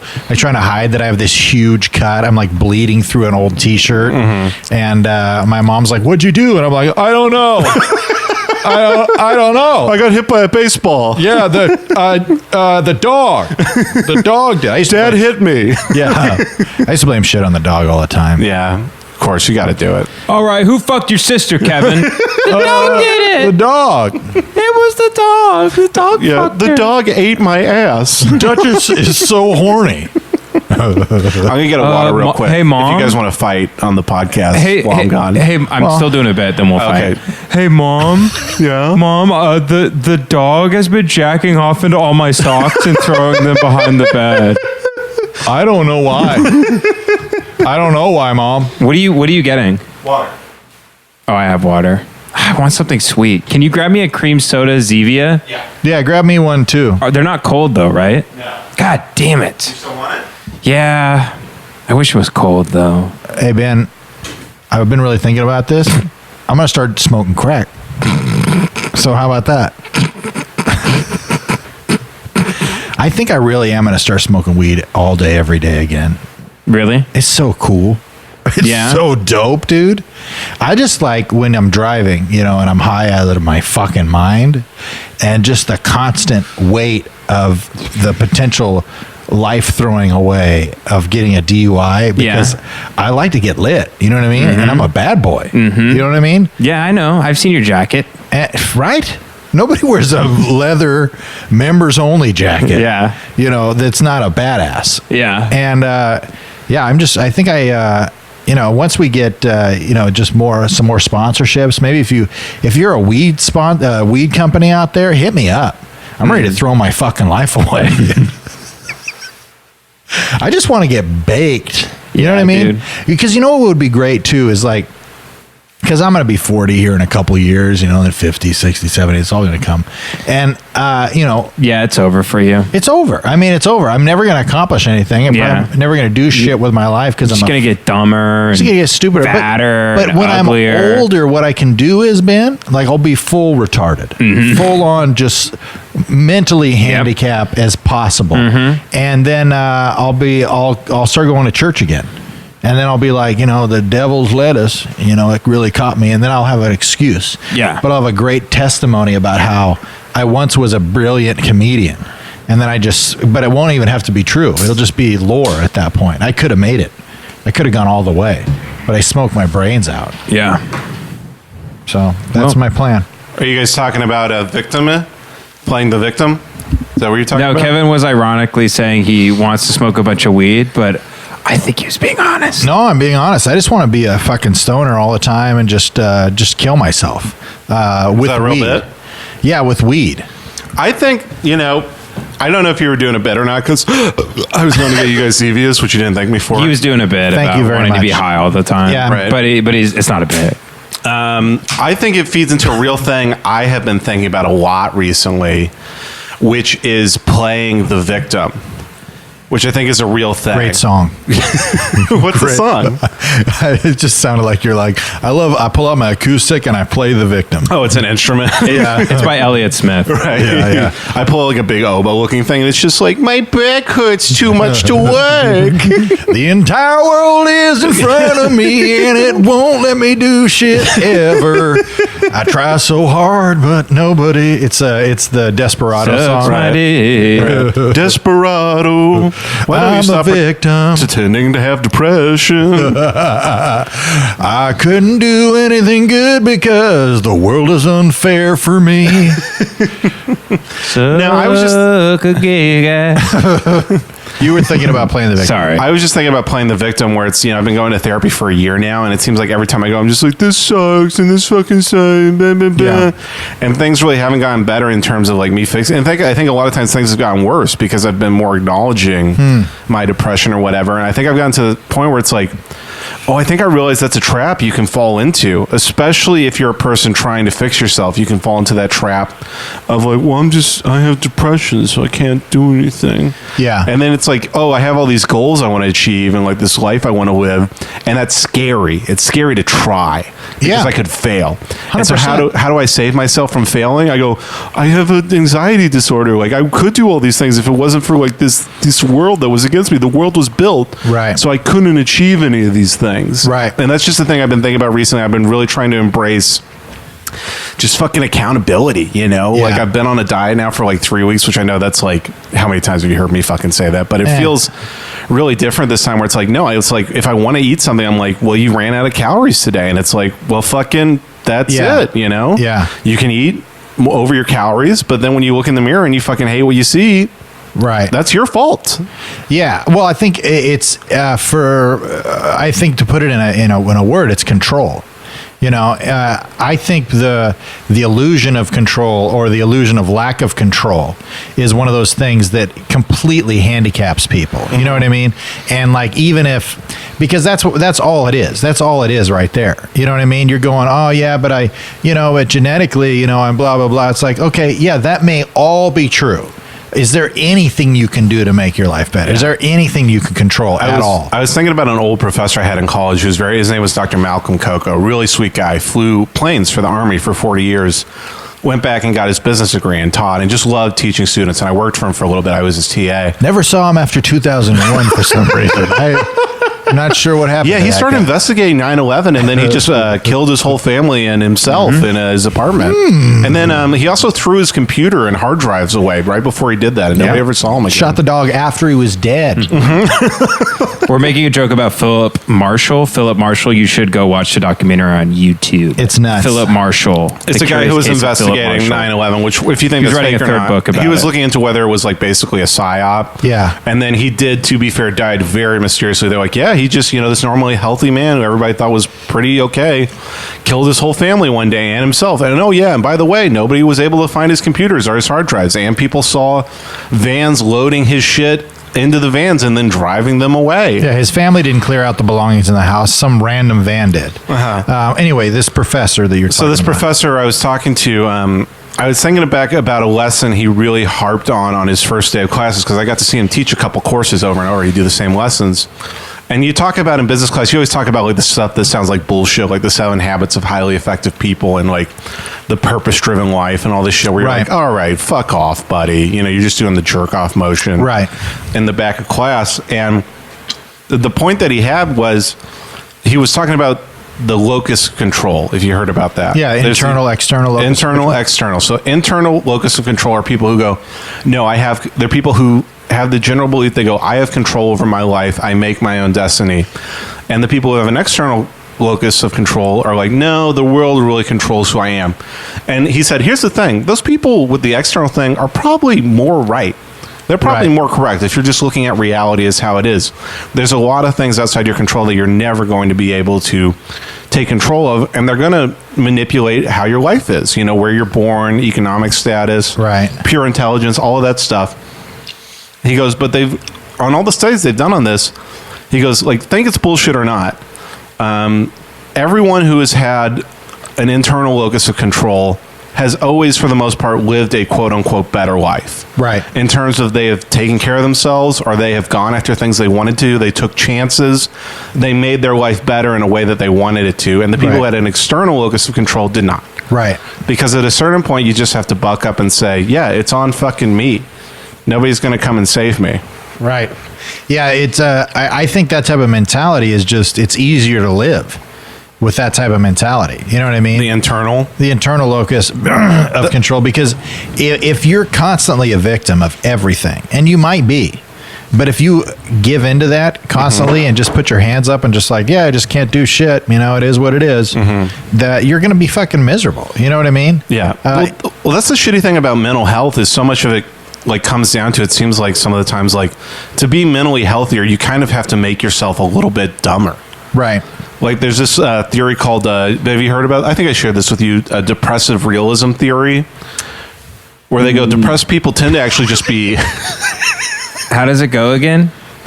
I should have sent it in a Honkler meme and then you would have. No, I remember you talking about this, that you were a depressive realist. No, I wasn't saying like I was it. I just said it was an interesting theory where it's like the people who tend to have depression actually have a more honest viewpoint of the world. And that's why they tend to be depressed. Where it's Right. like, oh, they're intelligent enough to look at the world and be like, it sucks. Right. We're quickly burning to death. Banks control everything. You have no chance of influencing politics at all. Yeah. Everybody is like kind of like spiraling out of control and in pain. And the people who are like smart enough to see that, of course, they're going to be depressed because of it. So it's an interesting theory, Right. And it's one they don't want to embrace so much in psychotherapy because it is such a like, well, fuck. Wait, do you mean we should tell people to be kind of dumber? Yeah, I mean, you have to be a little bit. You have to have an ignorance is bliss thing a little bit because there are. I think it doesn't matter. Here's the deal: because if they're more depressed because they're being more realistic, they're only 90% true. You know what I mean on the fact that they're helpless and their fate is what it is. But the whole thing about depression is it's not typically brought upon real life shit. It's not an event that happens. It's typically just a man. You grossed me out for a second. I thought Sorry. you're dry heaving. No. Like it's typically it's a mindset, it's a mentality, it's your fucking brain is broken. You know what I mean? So it's like if you can work out some sort of mental gymnastics to where you can put yourself in the driver's seat of your own life, and then you having just that illusion of control actually will create a version of control. Right. You know what I mean? Well, I think the big one I've been thinking about now as it relates to that is like, yeah, you can have depression, but at a certain point you have to reject the narrative that you are a person suffering from depression or you're a person victimless to depression because that narrative you tell yourself makes you sink into it even more and just, refuse to do Absolutely. the things that will actually make you better. Yeah. Yeah. I recently stopped taking antidepressants. Oh, really? Yeah, about a week ago, and I got to get back on them. Yeah, that's probably not a good combo with smoking weed again, too. Yeah, I don't want to harp on it, but you guys are retarded. It's not the weed thing. It's really hilarious. I really think it's really funny. We should keep talking about it. About what? That I'm an addict because I smoke weed. I'm not doing a bit. I'm just saying I'm worried about you as a friend. That's what I really am. Well, let's dive into that. Okay, because it's the same thing like Ben was saying. Like I know Ben was attacking you a lot because he loves to play with you on the podcast, Yeah. and then I have to kind of stop it from happening because if That's I right. play along with Ben's bit, it'll just turn into Kevin being really upset, That's and right. then the podcast ending with the headset thrown. But I just worry like if Ben was like, yeah, I'm going to start drinking a beer a night, I'd be like, Yeah. I would be worried. Yeah. The same thing with like you. You've admitted like you were smoking. Yeah. Too much. I was smoking too much for a while. The only thing that I think my justification for it is the chemical aspect of it. There's no chemical dependency issue with marijuana. It doesn't exist.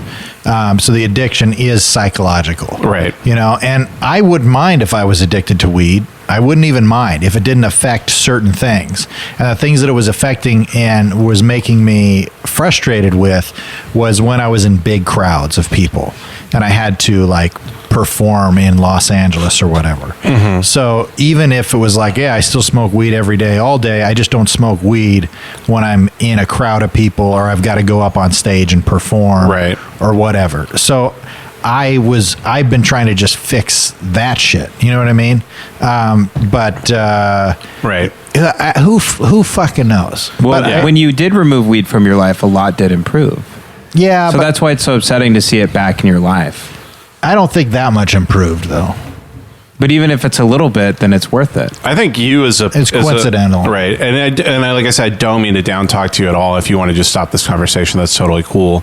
But I think you definitely were a better person when you were sober versus like not a better person, like treated people differently, but just like for your own self. Like I saw you, and of course that was driven by other factors. We can't really get into, but the amount of like you seemed paranoid and beating yourself up, and you just looked generally like not that great. Like you looked pretty Quicker to anger. He was pretty upset, yeah. And then just like kind of like, just weren't as quick. And then when I saw you get sober. So here's the thing. It's like if you start smoking again and you're like, yeah, I smoke 3 times a week when I'm, after 8 p.m. or whatever, all my responsibilities are taken care of. But then, I don't want it to be like if you come over here and it's like 9 a.m. and you're like, yeah, I smoked a fucking bong when I woke up and like drove over here. And then, I just do all that type of shit. I'm like, I wouldn't, I feel like I would have to say something to you as your friend. Yeah. Well, I would hope you would. That's my concern. That's what I just want to make. Well, wait for it to happen.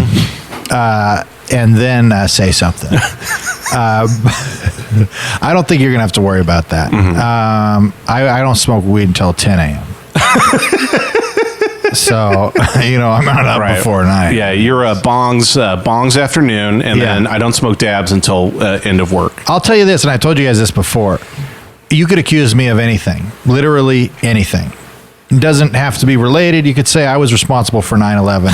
If you said it enough times, I would start to feel guilty about it. Right. So that is one of the elements of my own psychology where I'm kind of like going like, yeah, maybe these guys are maybe I am it. And then I'm going, stop.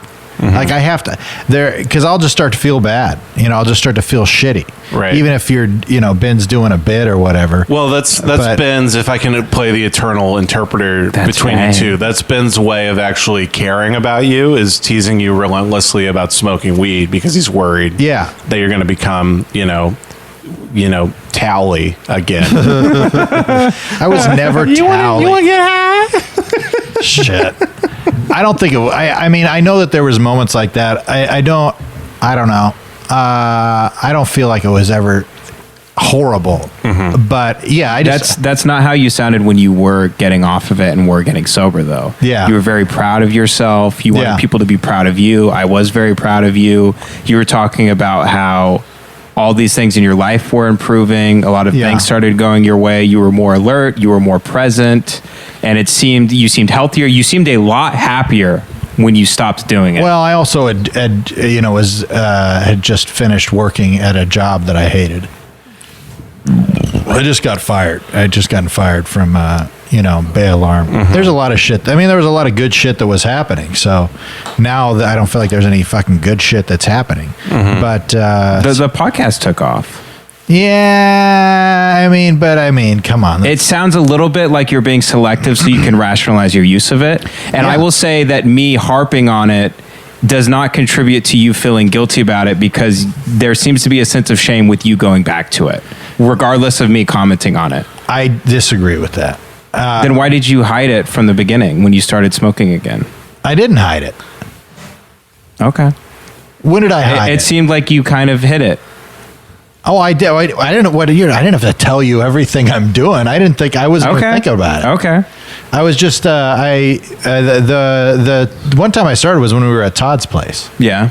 And I thought you saw me do it, because from the very beginning of quitting, I told you from the very fucking beginning that I wasn't going sober, that I wasn't done smoking weed, that I wanted to take a 1 month break, and that 1 month break was filled with you going, I'm just so glad that you admitted you're an addict and that you're done smoking weed forever. I feel like you're really crazily twisting the narrative now. I feel like you're twisting it. I want to validate your feelings. I don't know. I got to side with Kevin a little bit on this. You are the sober guy, so you tend to like. I'm not the sober guy. Since the beginning that I didn't. You were like, near the end of the month, you're like, I'm going to stick with it again, for another month. I'm like, oh, that's awesome, man. Yeah, I did, and I did it for 7 months and almost 8 months, and then I was like, I want to give it a shot again. I want to get back in the ring with Mary Jane, and I don't. Like I said, I can feel bad about it, but I just think it's moralism creeping into my mind. Hey, if you see me acting the fool, just let me know. I mean, I probably won't. Okay. Because you get upset. All right. Well, fair enough. So I probably won't say anything. Okay. Well, thanks. I'm just saying I probably won't. You do remember me saying that I wasn't done forever. Yeah, I remember that. But you were making a lot of insisted. improvement and progress, and so it kind of makes me sad to see you smoke weed again, if I'm being completely honest. Yeah. Well, what type of improvement and progress were you seeing? In your personality. Like how so? You were much, much more patient. You were much more patient. You seemed much more self-loving. You seemed to have a lot more love for yourself. Well, there was still a lot of self-hatred there, as we all have. But you seemed to, while you were sober, you also got everything together to start this podcast, and you worked really hard on starting this. And that's been a great thing that we've been doing. And this is the last episode ever. I don't know. You just seemed mentally healthier. You seemed more alert. You seemed more present. Because sometimes you get really high, and I try to say something to you, and you're just like smiling and giggling and staring. I'm like, I wish Kevin was sober. And I just like look back at the TV Yeah. because like you're different when you're high. Well, yeah, I'm happy. Yeah, I will throw Kevin a little bit of an olive branch here. No, don't. No, I'm.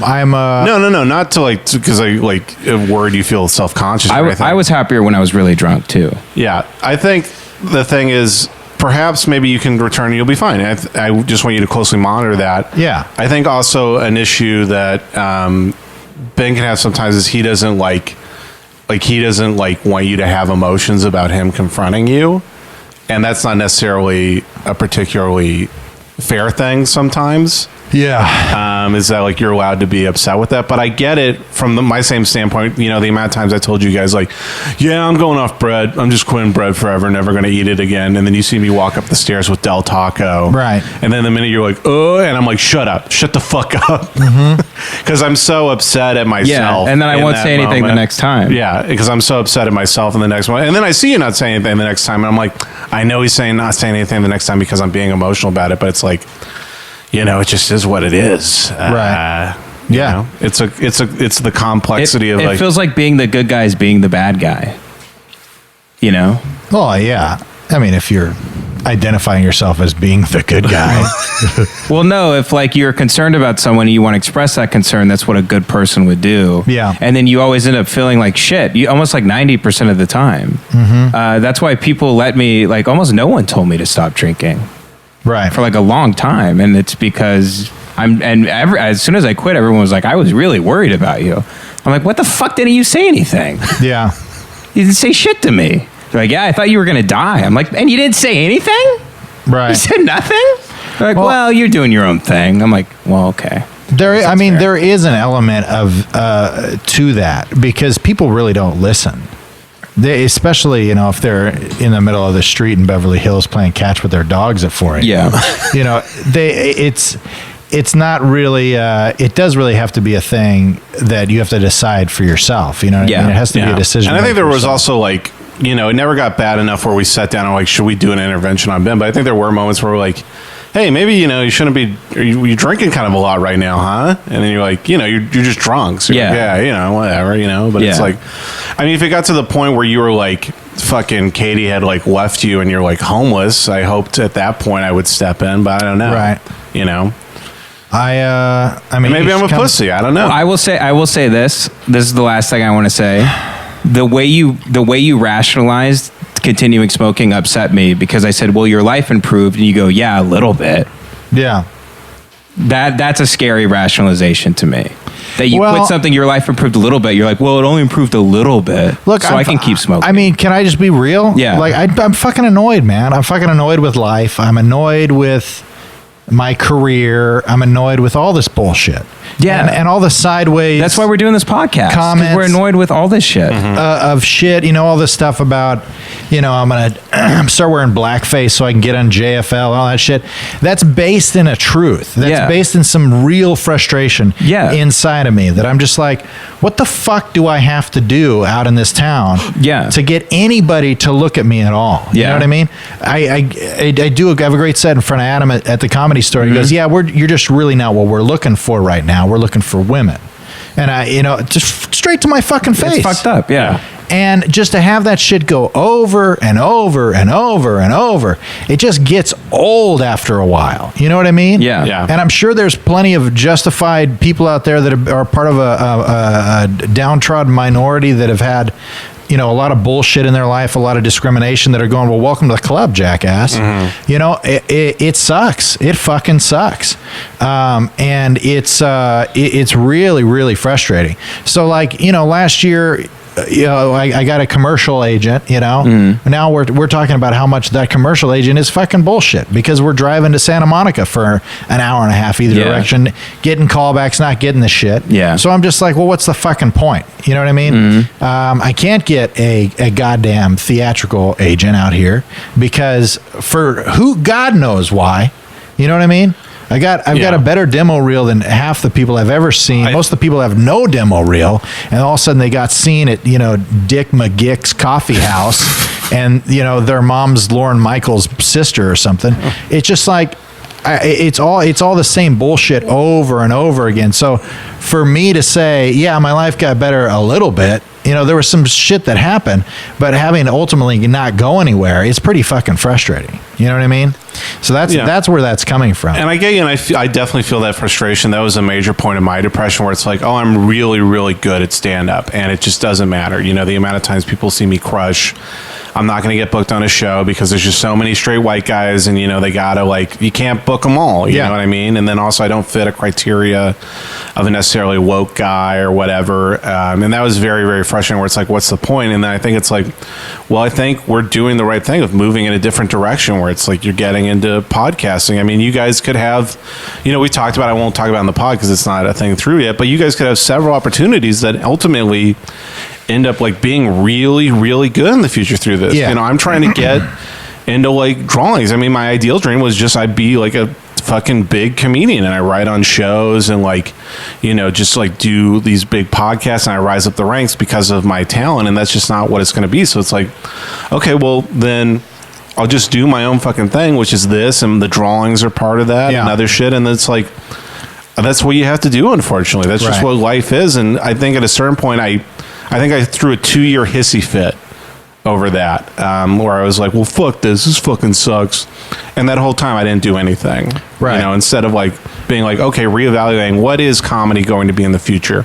Stand up, going to club to club is not going to be the future. Sure. Writing on TV is not going to be the future. It's creating your own thing. Right. And that's what the future is. So that's what you got to redirect yourself in. And it sucks and it's unfortunate, because the reason I got onto it, because what I thought it was initially was, and it's just not that, but it's, you just got to accept it at a certain point. Right. Well, no, I 100% agree. And, this whole time, I've been trying to do the podcast. We did Ripping and Skipping forever, we're doing this now. Mm-hmm. I never want to stop creating things. Right. I never want to stop attempting. I mean, my life mantra has always been celebrate the effort. Right. So you put effort towards something, you should be proud of yourself. Mm-hmm. Now, with that being said, me smoking weed at night, I don't feel like is an issue. And then what I'm hearing from you is that I suck. Hold on. You went on a monologue about how life is unfair, and we agreed with you. Now, why does that mean you should smoke weed? I would like to know. Well, why does that mean you should drink stevia? No, but you brought it up because I was questioning your rationalization of smoking weed, and you went on that monologue about how life is unfair. No. And now you're saying, so therefore... You said my life only improved. My justification for stopping was that my life improved just a little bit. Right. It was me explaining my life improving just a little bit. Do you want it to be better? Yeah, I want it to be better. So I have no point of contention here? I don't know. Jordan Peterson, I was listening and he said something that made me kind of rethink everything. He said, if the game you're playing is rotten, play a different game. Yeah. And that is how I'm looking at this now. Mm-hmm. I was playing a rotten fucking game that was rigged against me, and I'm not going to worry about it anymore. And I'm not going to start drinking again. And I'm not going to be a piece of shit. I'm going to keep getting healthier, and I'm not going to let these fuckers win, because they're toxic fucking parasites. They're evil people. They're bad people. They're selfish fucking people. Who? And they're only worried about themselves. This is a generalization, Kevin. The industry? This isn't. They're retarded, dude. They don't know what they're doing. They're going with trends that they're reading on Twitter and through Vox articles. They don't know what's going on. They just want to keep a job, and they want to send their kids to a nice college. Right. That's all they're doing. That's why all this shit is going on, and people are trying to cash in on it, and it's fucking disgusting. And I'm not going to play that game anymore. I'm fucking done. I'm not going to start drinking again. I'm going to keep working on being nicer to people. I'm going to start getting more in tune with my emotions. If one thing I remove from my life and proves it in any way, I fucking won. Every thought I have that is a true thought is a victory. Any thought I have that's a real, true, honest thought is a fucking victory over all of this that's going on. I'm done. I'm done playing this rotten game. I'm done. I'm not going to play it again. Yeah. That doesn't mean I'm never going to do stand-up again. I'll probably get into stand-up, but just don't let them fucking win, dude. And if that means you can go back to weed, you can go back to weed, but don't sit there and go on this monologue about how life is unfair, and that rationalizes you going back to your old habits.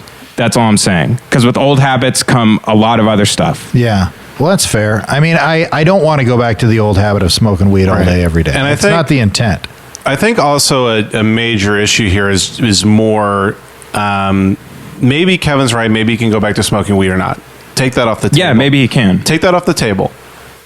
I think more the issue is that Kevin might necessarily agree with you, but when the way you say that to Kevin is, you're a fucking addict. You know, you fucking suck. You fucking pothead. And just, Oh, well, yeah, I'm joking around. I know Yeah. you're joking around, but you're also putting him in a position now, and then you confront him later on the podcast where it's like he either has to bend the knee to you This or is he the has good podcasting stuff here, though. Oh, at 100%. No, I 100% agree. This but is I'm- the good shit. The fans at home are jacking off to this. But I'm trying to wrap it up, and I think a major disconnect between you guys right now is you're putting Kevin in a position where he either has to fight back and say you're wrong, or he has to bend the fucking knee and Yeah. be like, you were right, Ben. I'm a fucking Yeah. addict piece of shit. Well, I'm an addict, Well, and if Kevin's- I ever smoke weed again, then my life is going to be shit. It's going Right. to be bad, and I have to realize that I'm an addict and never smoke weed again in order for my life to That's improve. not what I said at the end. No, I know. That's not what I said That's at not the what you end. said at the No, end. it's not but what I'm it is- saying. It is what you were saying at the beginning, even if it was in a joking Yeah, way. it's a joke. It's putting him form, yeah. in a position where he has to defend himself, and then you're taking that like defending himself as a definitive. Well, I mean, you thing. guys do the bit about me being like a Nazi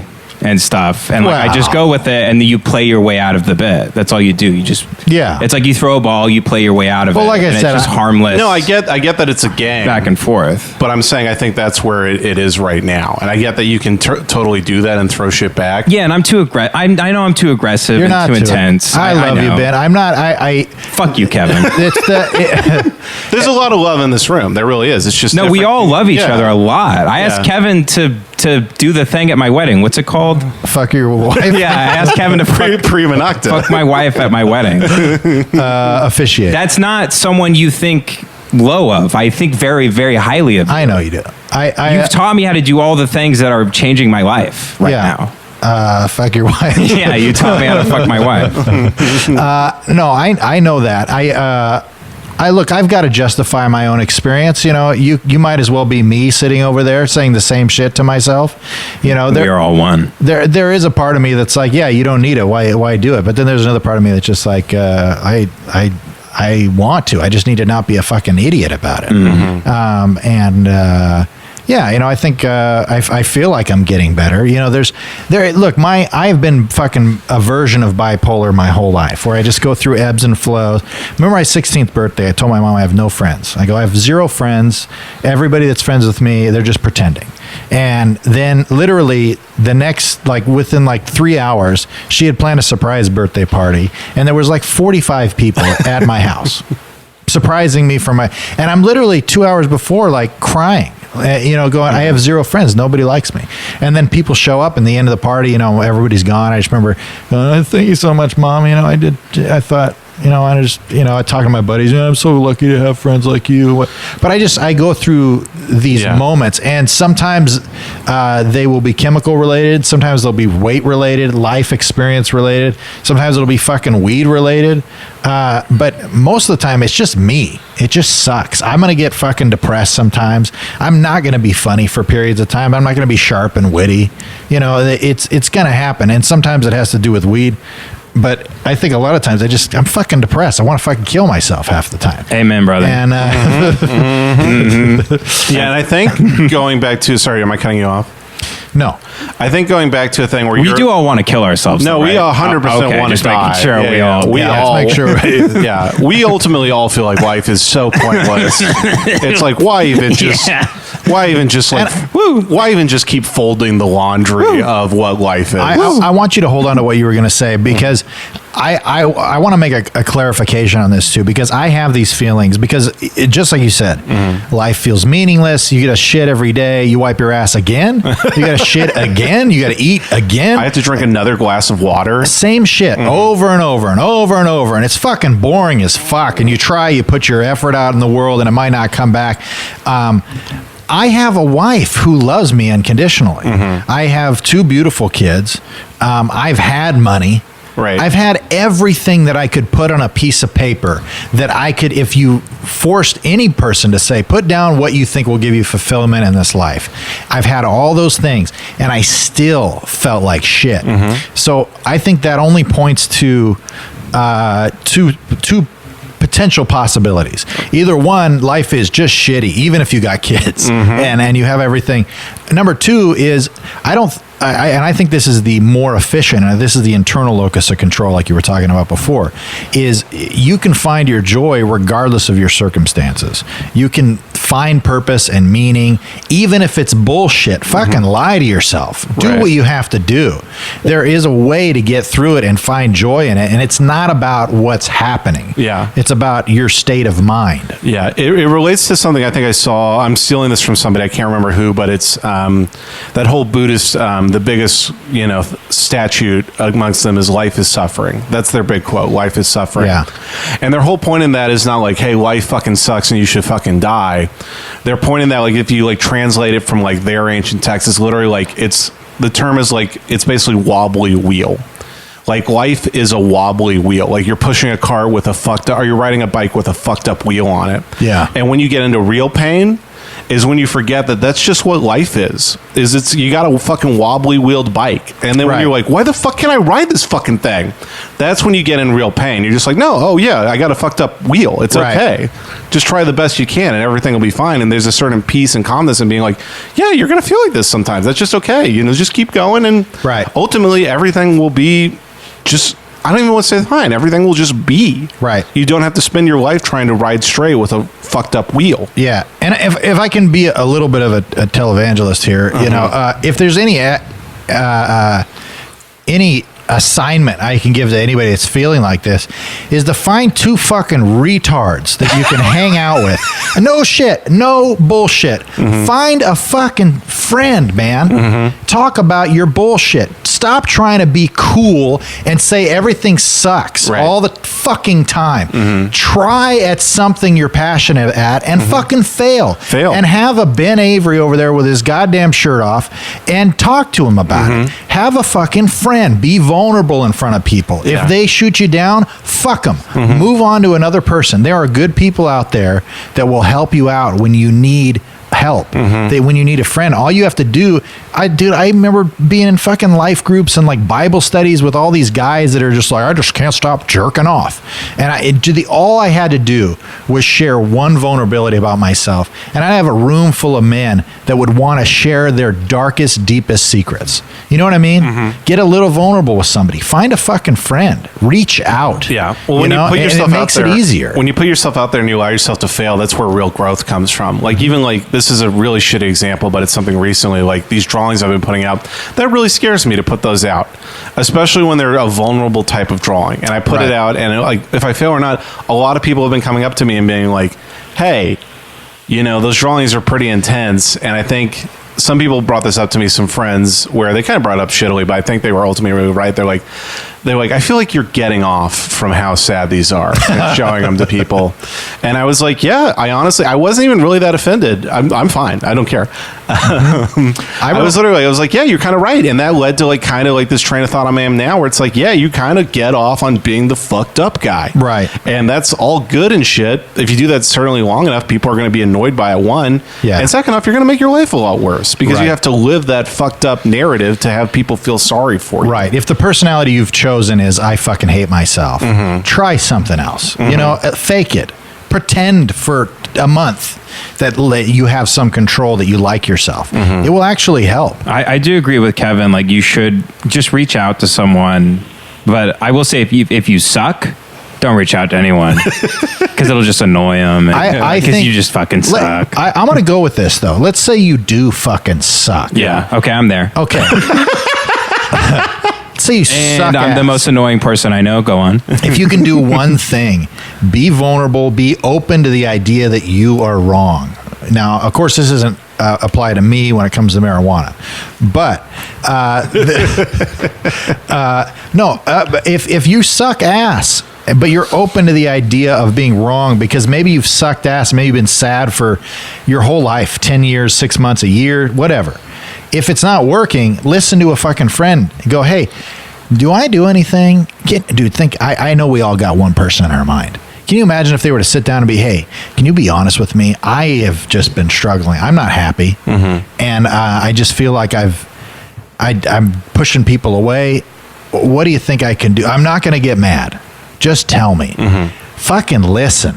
Listen to that fucker. Well, me and Jay's always joke about that because if we tried to have a conversation with that person, we'd be like, "Well, everything you're doing is wrong. let's start at your soul and work outward. You're very yes. You have a couple days to sit here. That's the bad thing about being in comedy. There's a lot of people you'll know where it's like, if you're like, what advice would you give me? It's like, man, you should just die. Like everything about you is you're the least funny person I've ever met. You are the most grating personality I've ever seen in my life. You're mentally insane. I don't think I'm like, you should probably just go dig ditches for a living and live in an old shed. And I think that would be your happiest existence. Well, I think for most of those people, the reason they're so grating and so hard to be around is because they're fucking selfish and they're egocentric. Right. And they're always trying to get it back to them. Right. And they're always trying. So that's like, it's like, what is my life advice? Completely change who you are as a person down to your core. You know, it's just like there's no hope for you unless you like completely reinvent the wheel. But some people are just imagine if that person they're so far gone. I don't think they're coming back. Imagine if that person that you're thinking about decided to do one piece of service for their life every week. Once a week, they went out and served a community. They volunteered at a fucking euthanasia center for dogs or whatever.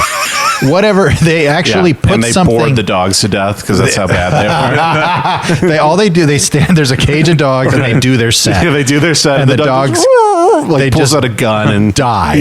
But I mean, there are things that those people can do, right? But they just have to put effort towards it. And the hardest thing is admitting that you have an issue and being willing to change. Because everybody now is just like, it's not me, it's the rest of the world. Yeah. You know what I mean? My mom used to say that shit all the time. It used to drive me nuts. I'm not crazy, it's the rest of the world. Yeah. Like, bitch, you fucking crazy. It's when you talk about those annoying binary people from everywhere. It's like, motherfucker, nobody's gonna make you happy. Yeah. Oh, No, yeah. You're trying to change society to make you happy?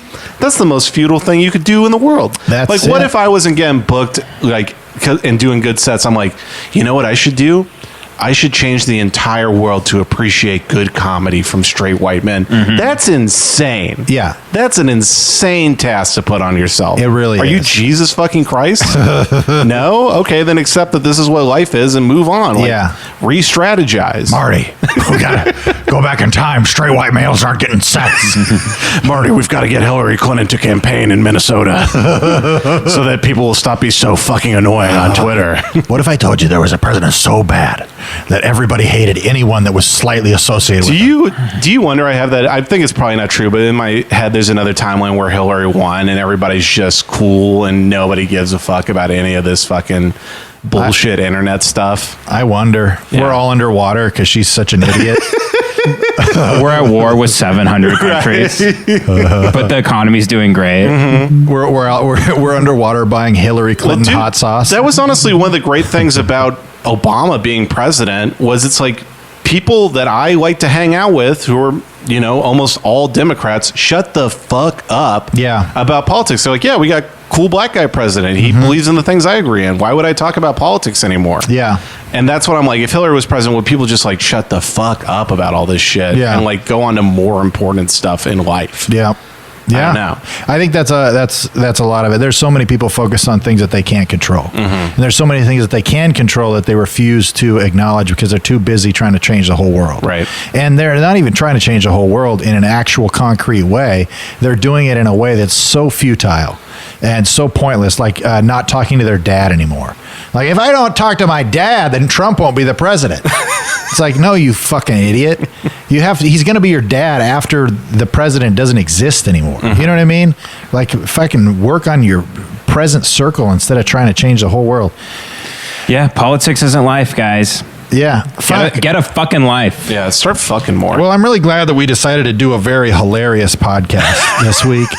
And I'll blame myself. Well, you know, first hour 15 was funny. Their first hour 15 was funny, and then we got into some real drama, which Ben is right. People do fucking nut off for that. So then we got a little boring on the end, but what are you going to do? What are you going to do? Yeah. Well, people can always turn it off an hour and a half in. Well, I love you guys and full homo. I am attracted to you sexually, and my wife is a beard. And as long as she stays with me, I can maintain this quote unquote plutonic relationship with my male friends, and she will never be the wiser. Thank you so much for listening to the Brain Jail podcast. Is this a good place to wrap up? I think we're good. Yeah, sorry guys, I was really annoying this episode. You weren't annoying. I'm not this annoying every episode, guys. So keep tuning in. Oh, I think I'm going to be the annoying person on this episode for sure. I think I'm great. Yeah, Jace, I feel great about this Jace, episode. you're great. I mean, Yeah. Jace. I mean, let's be honest. If you think Jace is the only reason that this podcast is continuing to go, make sure to leave us a review on iTunes. Please, rate, review, subscribe, share with your friends. If you find any clips that you like or whatever, and you got a fucking wild ass hair and you want to throw some clips up to share, we would absolutely promote your stuff and whatnot. At BrainJailPod at gmail.com, at BrainJailPod on Instagram, iTunes, all that bullshit. Are we gonna do Desperado? I think we have to close with a karaoke Yeah, I song. think we have to. The people have been asking for it. Yeah. Is that true? Yeah. People Wow. say they like the singing, which I'm amazed by. I have not heard And that. I think if you like the singing, you're kind of dumb. Let me do a favor for the audience. As we sing this song, let's make sure we back off the mics just a little just bit. a little bit.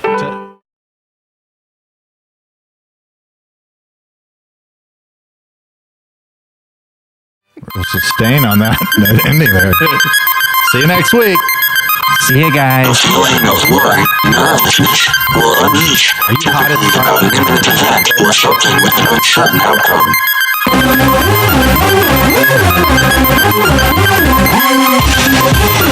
If this gonna be that kind of party, I'm gonna stick my dick in the mashed potato.